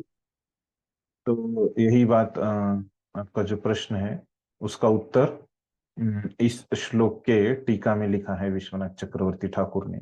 वो क्या बोलते हैं कि अगर वो भक्त भी है ना, लेकिन अभी उसका शरीर और उसका मन जो है ना, तो वो शुद्ध नहीं है ना, तो उसको भगवान स्वीकार नहीं करते, है ना। तो इसीलिए अ, भगवान का भक्त जब अशुद्ध अवस्था में होता है तो वो भगवान को भोग नहीं दिखाता, है ना। तो वो शुद्ध अवस्था में ही, है ना, मतलब नहा धो के, है ना, स्वच्छ कपड़े पहन के, पुजारी देखिए एकदम नहा के फ्रेश कपड़े पहन के ही भगवान को भोग दिखाते हैं, है ना। तो इस यही बात यहाँ पे विश्वनाथ चक्रवर्ती ठाकुर ने कही है कि वो भक्त है, लेकिन जब वो भगवान को भोग दिखा रहा है उस समय उसका मन और शरीर स्वच्छ होना चाहिए, है। ठीक। ठीक है। हम्म और प्रभु कभी कभी कैसे होता है कि हम्म जल्दी जल्दी हम भोग लगाते हैं हम्म जल्दी जल्दी, या कभी कभी होता है कि बच्चे कुछ मांग रहे हैं और हम्म बिना भोग लगाए तो नहीं देना है, उनको पेशेंस हम्म। भी नहीं रहता रुकने का, तो जल्दी से 5 बार हरे कृष्ण महामंत्र बोल के भोग लगाते हैं। तो वैसे क्या, मुझे फिर डाउट होने लगता है कि ये स्वीकार होगा क्या इसका। हाँ, अभी विश्वनाथ चक्रवर्ती ठाकुर तो कहते हैं कि वो नहीं होगा क्योंकि हमारा मन और ये है, लेकिन अभी क्या है कि हम्म, अभी जो भी हम कर सकते हैं वो, है ना, अगर वो करेंगे तो अच्छा ही है। तो यहाँ पे तो वो स्पष्टता से वो बता रहे हैं, है ना, विश्वनाथ चक्रवर्ती ठाकुर की भले ही वो भक्त हैं तो वहां पे वो लिखते भी है कि इसीलिए वहां पे वो लिखते हैं कि जब भक्त अशुद्ध अवस्था में रहता है ना, तो उन्होंने नहीं दिखाना चाहिए, ऐसे उन्होंने स्पष्ट वाक्य लिखा है। वहां पे पढ़ूंगा मैं इंग्लिश का, तो उन्होंने लिखा है कि if my devotee has an impure body I do not accept even that offering, he must have pure body, है ना। तो ऐसे उन्होंने लिखा है। तो ये किसके लिए उन्होंने लिखा है, जो भगवान ने प्रयतात्मनः, ये जो शब्द कहा है ना श्लोक में, तो ये प्रयतात्मनः, ये शब्द का अर्थ ऐसे है, ऐसे वो बोल रहे हैं कि उसका शरीर और मन, है ना, ये शुद्ध होना चाहिए। तो जितना हम, जो हमारे आचार्य है, अलग अलग व्यक्ति अभी अलग अलग स्तर पे उसका पालन कर सकता है ना, लेकिन ये आदर्श स्तर है ना। यहाँ पे प्रभुपाद ने उसका क्या भाषांतर किया है, प्रयतात्मन, शुद्ध चेतना वाले, है ना। तो प्रभुपाद ने उसका शुद्ध चेतना वाले एक ही भाग लिखा है, तो वो क्या बोलते हैं, शुद्ध चेतना वाले और शुद्ध शरीर वाले भी, है ना। तो शरीर भी शुद्ध होना चाहिए, है ना, और चेतना भी शुद्ध होनी चाहिए, ऐसे विश्वनाथ चक्रवर्ती ठाकुर ने लिखा है। ठीक है माता जी, स्पष्ट है। हाँ हाँ, हरे कृष्ण, थैंक यू। तो जी हाँ हाँ। इस वजह से थोड़ा कनेक्टेड ही मेरा जो क्वेश्चन है हम्म कि कभी जैसे उन्होंने कहा ना कि भगवान को भोग दिखा के 5 बार, मंत्र तो पूरा बोलती हूँ मैं, लेकिन अगर जल्दी रहती है ना तो भगवान भी खाते रहते हैं और बच्चे भी खाते रहते हैं, पैरेलल दोनों जन खाते हैं। इज इट अलाउड और नॉट? नहीं, मतलब आप जैसे भक्ति में क्या है कि आपको जबरदस्ती नहीं करनी, है ना। तो ये स्तर पे आना है आपको, लेकिन प्रेम पूर्वक आना है ना, जबरदस्ती नहीं करके। अलाउड मतलब हमारे आचार्यों ने वो ऐसे बताया नहीं है ना। अभी आप जो कर पा रहे हैं वो ठीक है, आप ये स्तर पे आने का प्रयास कीजिए, है ना, जो हमारे आचार्यों ने बताया है, वरिष्ठों ने बताया है ना? तो बस बोलना या अलाउड है, मेरे बोलने से कुछ नहीं होने वाला, क्योंकि आचार्य तो ये है ना। तो ये आदर्श स्तर है, जितना भी पद्धति से आप कर पा रहे हैं, परिस्थिति के हिसाब से आपके, है ना। तो अंत तो में क्या है कि आपकी प्रामाणिकता पे ही, है ना, आप कैसे अर्पित कर रहे हैं इसके ऊपर ही अधिक है ना। तो आप कोई इच्छा, आपको प्रेरणा मिल रही है ये आचार्यों के शब्द सुन के ऐसे पालन करना चाहिए, है ना, तो आप कर सकते हैं। आप भगवान को प्रार्थना कर सकते हैं कि भगवान, अभी जो आचार्यों ने एक आदर्श यहाँ पे बता रहे हैं कि इस प्रकार से भगवान को भोग लगाने हैं, लेकिन अभी मैं वैसे अर्पण नहीं कर पा रहा हूँ, है ना। तो कृपया मुझे शक्ति दीजिए कि यहाँ पे जो आचार्यों ने बोला है कि वो आदर्श पद्धति से मैं आपको अर्पित कर पाऊँ, है ना। अभी तक मैंने वैसे अर्पित नहीं किया है ना, लेकिन अभी मुझे करना है, क्योंकि ये आदर्श तरीका जो भगवान को किस तरह से भोग लगाना है ये मुझे अभी तक पता नहीं था, है ना। मैंने उतने अच्छे से ये भगवत गीता पढ़ा नहीं था, है ना। आचार्यों के ये शब्द सुने नहीं थे, है ना, तब इसलिए मुझे पता नहीं था, है ना। इस तरह से हम भगवान को प्रार्थना कर सकते हैं, है ना। तो अभी तक मैंने वैसे अर्पण किया है, लेकिन अभी मैं प्रयास करूंगा, है ना। लेकिन मैं इसमें कभी कभी विफल भी, मतलब प्रयास में कभी कभी नहीं भी कर पाऊंगा, है ना। ऐसे तो हमको इच्छा करनी चाहिए, ये आचार्यों की अभी हम प्रयास करना चाहिए कि हम भी आदर्श स्तर तक आए, है ना, और हम ऐसे कर पाए, है ना।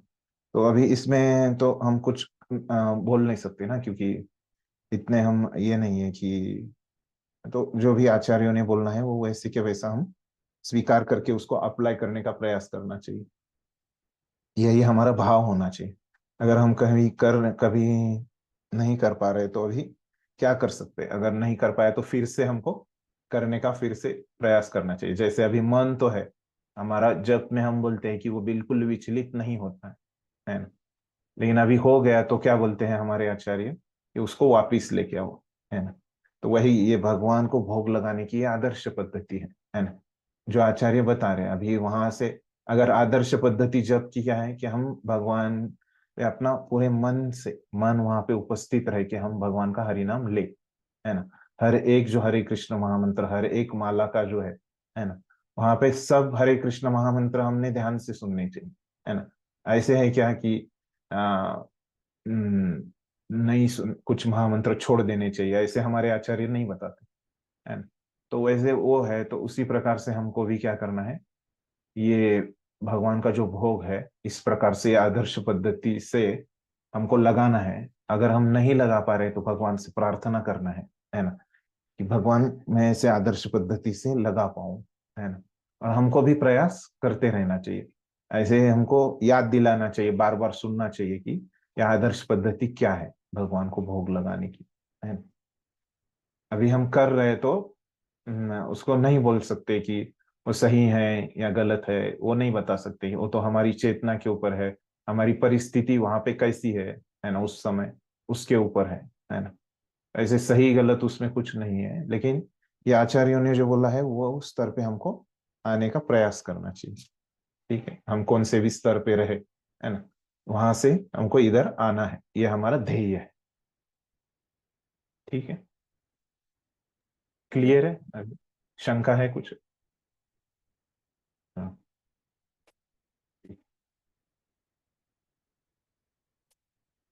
तो ये हमने देखा कि भगवान यहाँ पे क्या कर रहे हैं, भक्ति का गुणगान कर रहे हैं, है ना। और उसके लिए भगवान ने ये पहले श्लोक से यहाँ पे शुरुआत की है ना। और यहाँ पे भगवान का उद्देश्य क्या है कि भक्ति इतनी आसान है ना? बस आपको वो अच्छे चेतना से ये चीजें भगवान को अर्पित करनी है ना? तो भगवान अभी उनका गुणगान ये जारी रखते हैं, है ना। अंत तक, अभी इस अध्याय के अंत तक भगवान अभी भक्ति का ही गुणगान करने वाले हैं। हम्म, हम्म।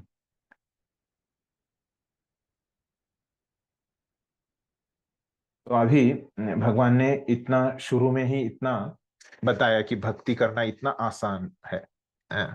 लेकिन यहाँ पे भगवान ने क्या बताया, है ना, कि भगवान को कुछ अगर अर्पण करना है तो महत्वपूर्ण क्या है, इस श्लोक में बताया भगवान ने क्या महत्वपूर्ण है, कैसे अर्पण करना चाहिए। ये अभी हमने जो श्लोक पढ़ा उसमें क्या बताया भगवान ने।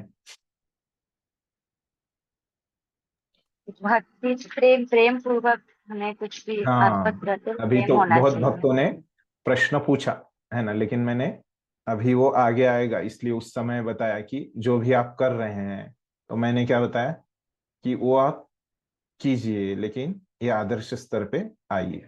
तो ऐसे ही लोग प्रश्न पूछते हैं, ये तो भगवान ने यहाँ पे बोला कि भक्ति के साथ करो, इन हमारे पास तो अभी भक्ति है नहीं, तो हम क्या करें, है ना। ऐसे स्वाभाविक प्रश्न आता है ना। जैसे आप सबने प्रश्न पूछा, है ना, सबने मतलब एक दो लोगों ने प्रश्न पूछा था कि हम तो अभी ऐसे करते हैं और अभी क्या करना चाहिए, है ना। तो अभी भगवान बताएंगे कि क्या करना चाहिए, है ना। तो भगवान इस प्रश्न का भी उत्तर देंगे, है ना। तो उस समय मैंने क्या बताया था कि अभी जो कर रहे हैं आप, तो आदर्श स्तर पे आने का प्रयास कीजिए। लेकिन भगवान क्या बोल रहे हैं कि जो भी आप कर रहे हैं, है ना, वो करते रहिए। और फिर अगर आपके पास भक्ति नहीं है ना, तो क्या है उसके लिए बताते हैं भगवान, है।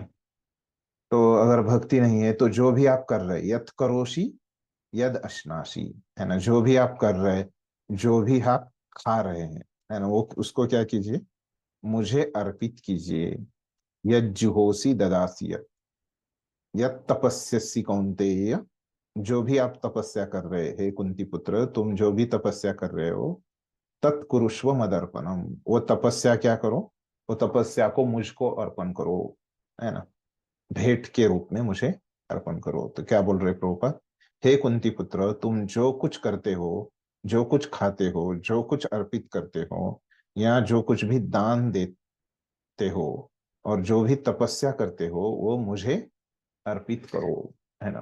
अभी भक्ति नहीं है किसी के पास, तो भगवान ने क्या बोल रहे हैं कि जो भी कर रहे हो तो ऐसे ही अर्पित करो। भक्ति नहीं है तो नहीं है, लेकिन वो आएगी तुम्हारे पास ऐसे, ठीक है।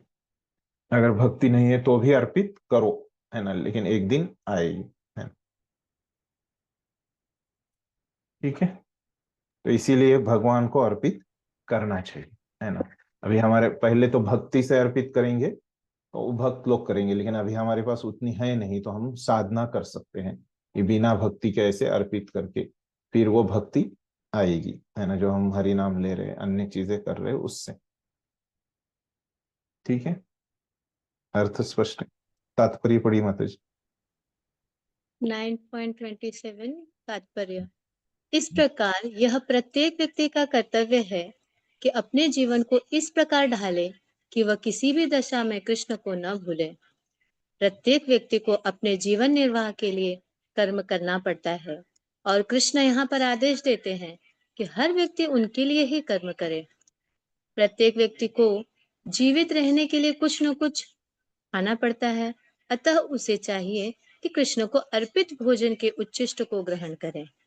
प्रत्येक व्यक्ति को कुछ न कुछ धार्मिक अनुष्ठान करने होते हैं, अतः कृष्ण की संस्तुति है कि इसे मेरे हेतु करो, यही अर्चय है। प्रत्येक व्यक्ति कुछ न कुछ दान देता है, अतः कृष्ण कहते हैं यह मुझे दो, जिसका अर्थ यह है कि अधिक दान का उपयोग कृष्ण भावनामृत आंदोलन की उन्नति के लिए करो।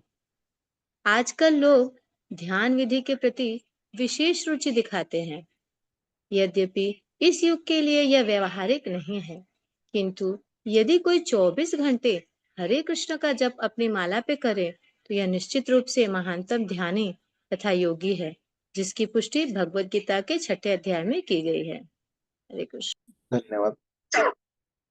तो यहाँ पे प्रभुपाद क्या बोल रहे हैं, शुरुआत में ही प्रभुपाद बोलते हैं कि हमारी सबकी जिम्मेदारी है ना, कि हमको हमारे जीवन को इस प्रकार से ढाले, मतलब क्या है कि इस प्रकार से नियोजित करना है, एडजस्ट करना है ना। हमारे जीवन को इस प्रकार से एडजस्ट करना है कि हमको भगवान को कभी भूल नहीं सके, है ना, और हम भगवान को हमेशा याद रख सके। प्रत्येक व्यक्ति को अपने जीवन निर्वाह के लिए कर्म करना पड़ता है। तो किस प्रकार से हम ये योजना बनाए, है ना, कि हम भगवान को नहीं भूल सके, है। तो हमको कुछ ना कुछ वो कर्म करना पड़ता है। तो क्या है वो कृष्ण के लिए करना है। मतलब क्या है कि जो भी हम कर्म कर रहे हैं, है ना, हमारे लिए उसका उद्देश्य क्या होना चाहिए, कृष्ण के प्रसन्नता, है ना। एक मैं कर्म कृष्ण के लिए कर रहा हूं, है ना, ये भाव होना चाहिए। प्रत्येक व्यक्ति को जीवित रहने के लिए कुछ ना कुछ खाना पड़ता है। जो कुछ भी हम खाते हैं, है ना, तो उसे चाहिए कि कृष्ण को अर्पित भोजन के उच्छिष्ट को ग्रहण करो। तो जो भी अभी खा रहे हैं, है ना, तो वो आप भगवान को अर्पित करके खाओ, है ना। तो प्रभुपाद को ऐसे एक व्यक्ति ने प्रश्न पूछा था, है ना, कि मैं शराबी हूँ, है ना, लेकिन मैं अभी शराब छोड़ नहीं पाता हूँ, है ना, तो मैं क्या करूँ, है ना। तो प्रभुपाद ने क्या बताया था उनको कि आप ये शराब में क्या है, कृष्ण को याद करो, है ना। तो ऐसे जिस भी अवस्था में आप है ना, जहाँ पे भी है ना, तो उसको भगवान को अर्पित करके कहेंगे तो धीरे धीरे क्या हो जाता है ना, वो छूट जाता है ना। एकदम से अगर नहीं छोड़ पा रहे, एकदम से छोड़ पा रहे तो बहुत अच्छा है ना। एकदम से छोड़ के प्रसाद ले रहे तो बहुत अच्छा है, लेकिन अगर वो नहीं कर पा रहे तो वो भगवान को अर्पित करना शुरू कर देना चाहिए, तो एक दिन वो छूट जाएगा। तो कृष्ण यहाँ पे बोल रहे कि वो मेरे हेतु करो कोई भी ऐसे कार्य। प्रत्येक व्यक्ति कुछ न कुछ दान देता है, अतः कृष्ण कहते हैं कि यह मुझे दो, है ना? तो हर एक व्यक्ति में एक इच्छा होती है कि दूसरों को दान देने की, है ना। तो भगवान बोल रहे कि मुझे दान दो। हम्म। आपके पास अधिक धन है तो उसका उपयोग कृष्ण भावनामृत के आंदोलन में उसके प्रगति के लिए आप लगाइए, है ना। तो आजकल लोगों में उनको ध्यान करना है ना, उनको योग करना रहता है ना। तो हर एक चीज को हमको भगवान से संबंधित करना है ना।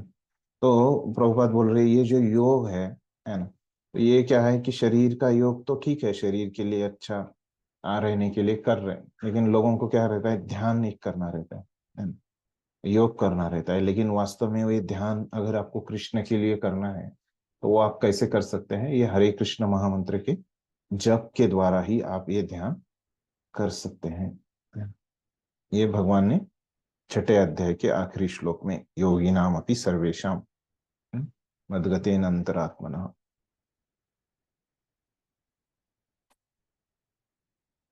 इस प्रकार से कहा है उस श्लोक में।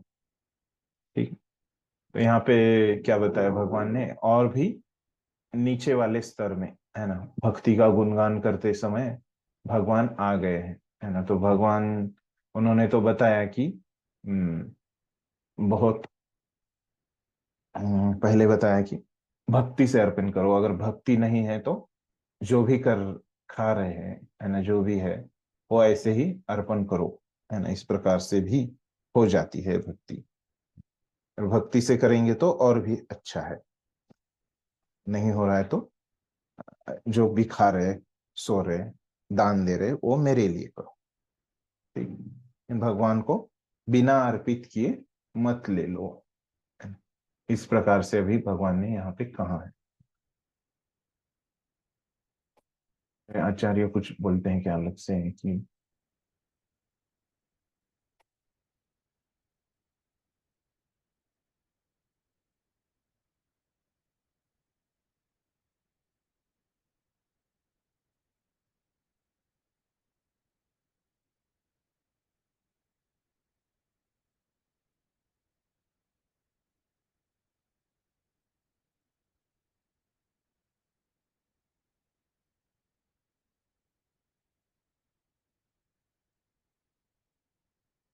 आचार्य बताते हैं कि तो ये दोनों में अंतर क्या रहता है ना, भक्ति से अर्पण करना और ये मतलब बिना भक्ति का अर्पण, है ना। तो ये दोनों में अंतर क्या समझे, जैसे 26वें श्लोक में भगवान ने बताया है कि भक्ति से अर्पण करो, और 27वें श्लोक में बताया कि जो भी कर रहे हो वो मेरे लिए करो, है ना।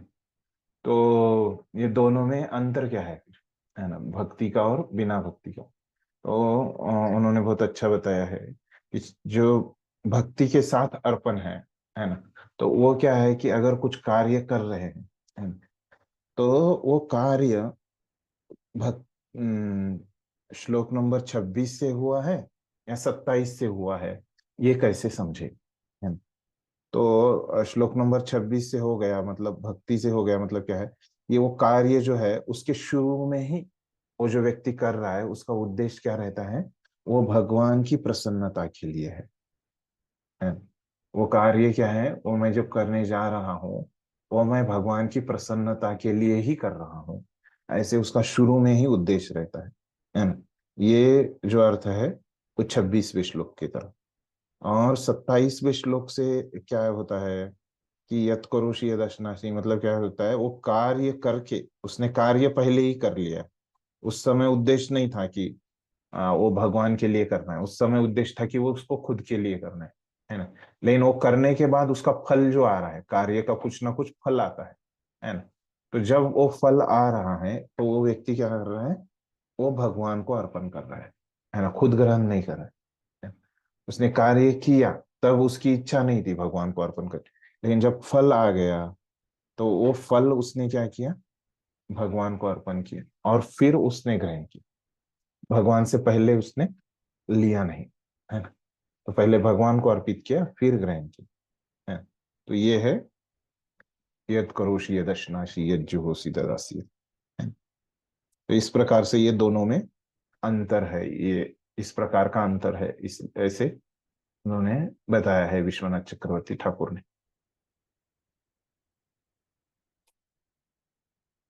ठीक। वो प्रहलाद महाराज के प्रार्थनाओं से इस प्रकार से वो बता रहे, उसका संदर्भ लेके उन्होंने इस प्रकार से उन्होंने बताया है ये दोनों का अंतर। ठीक है, स्पष्ट है। ठीक है। तो ये मेरा एक प्रश्न है। हम्म। ये दोनों का जैसे आपने बोला कि अंतर 27 नंबर श्लोक में दिया गया है कि मतलब पहले तो 26 में बताया गया भक्त कैसे अर्पण, मतलब भक्ति से कैसे अर्पण किया जाता है, और 27 में बताया है कि भक्ति नहीं हो फिर भी आप मतलब अर्पण करो सब कुछ जो जो चीज है। तो अंतर मतलब पहले भक्ति, आप अभी जैसे बोले प्रभु जी पहले भक्ति नहीं था, लेकिन वो अर्पित अगर हम करते हैं, ऐसा करते करते फिर भक्ति आता है हमारे अंदर।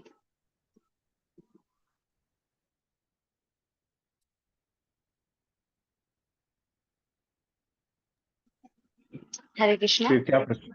हाँ, पूछिए। हाँ, प्रश्न यही है प्रभु जी की, मतलब यही बोल रहे हैं ना आप कि अंतर यही है ना कि पहले भक्ति नहीं था लेकिन फिर भक्ति आया धीरे धीरे। मतलब मुझे पहले अच्छी तरह अंतर नहीं व्यक्ति, समझ में। हाँ पहले भक्ति नहीं था, मतलब क्या है कि जब पहले व्यक्ति जो था कार्य करने से शुरू में ही वो भगवान की प्रसन्नता के लिए कार्य नहीं करता था वो पहले व्यक्ति, है ना। जैसे अभी मैं भगवान के लिए भोग बना रहा हूँ, तो मेरी अगर मेरे में भक्ति नहीं है तो मैं जो भोग बनाऊंगा वो किसके लिए बनाऊंगा, खुद के खाने के लिए, है ना। और जो भक्त है वो क्या सोचेगा कि वो भगवान की प्रसन्नता के, भगवान के भगवान लिए। को खिलाने के लिए वो बनाए। तो अभी मैं जो हूँ वो तो मैंने भक्त नहीं हूँ, है ना, लेकिन मैंने भोग बनाया, है ना। तो अभी भोग बनाने के बाद मैंने अभी तक खाया नहीं, है ना। तो वो मैंने क्या किया, भगवान को अर्पित किया, है ना, और फिर मैंने वो ग्रहण किया, है ना।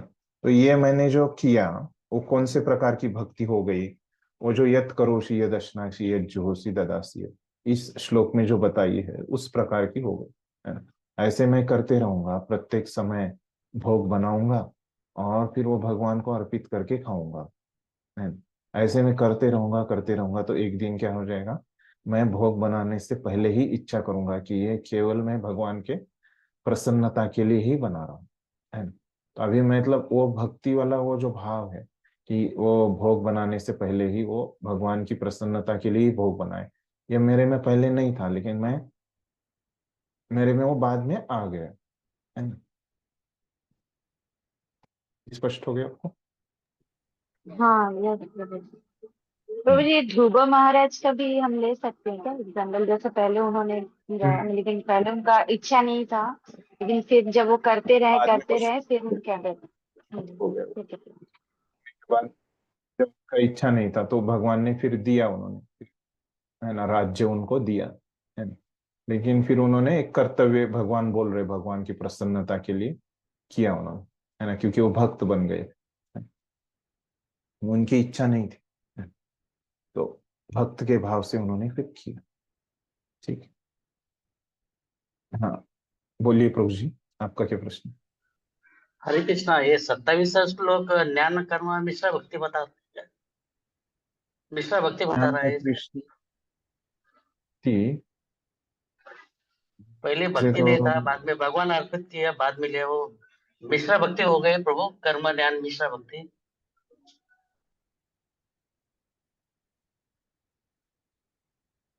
बोल सकते हैं वैसे, लेकिन ये बल्ले विद्याभूषण ने अ,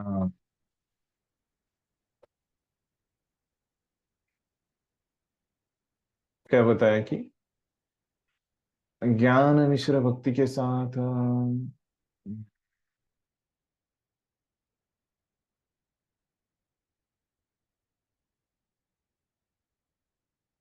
यहाँ पे, एक मिनट, मैं देखता हूँ ऐसे कुछ है क्या।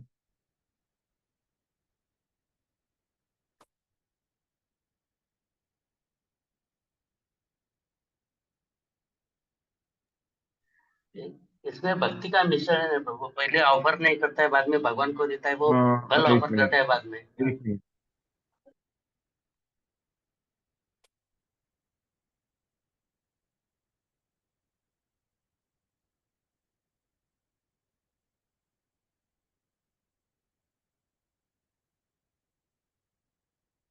बोल सकते हैं प्रभु, वैसे बोल सकते हैं। ओके, धन्यवाद प्रभु। यहाँ वो जो 27 जो श्लोक है ना, उसमें जो भक्ति है वो मिश्र भक्ति है ना, इस प्रकार से हम बोल सकते हैं।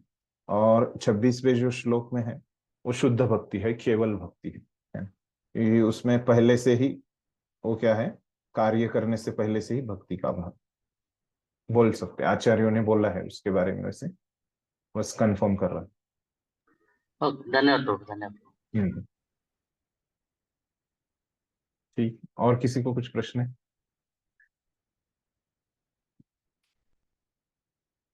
ठीक, तो अभी समय हो गया है, तो यहाँ पे रुक जाते हैं।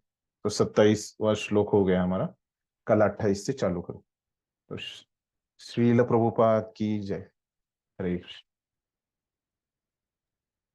हरे कृष्णा प्रभु जी, दंडवत प्रणाम। हम्म। Thank you.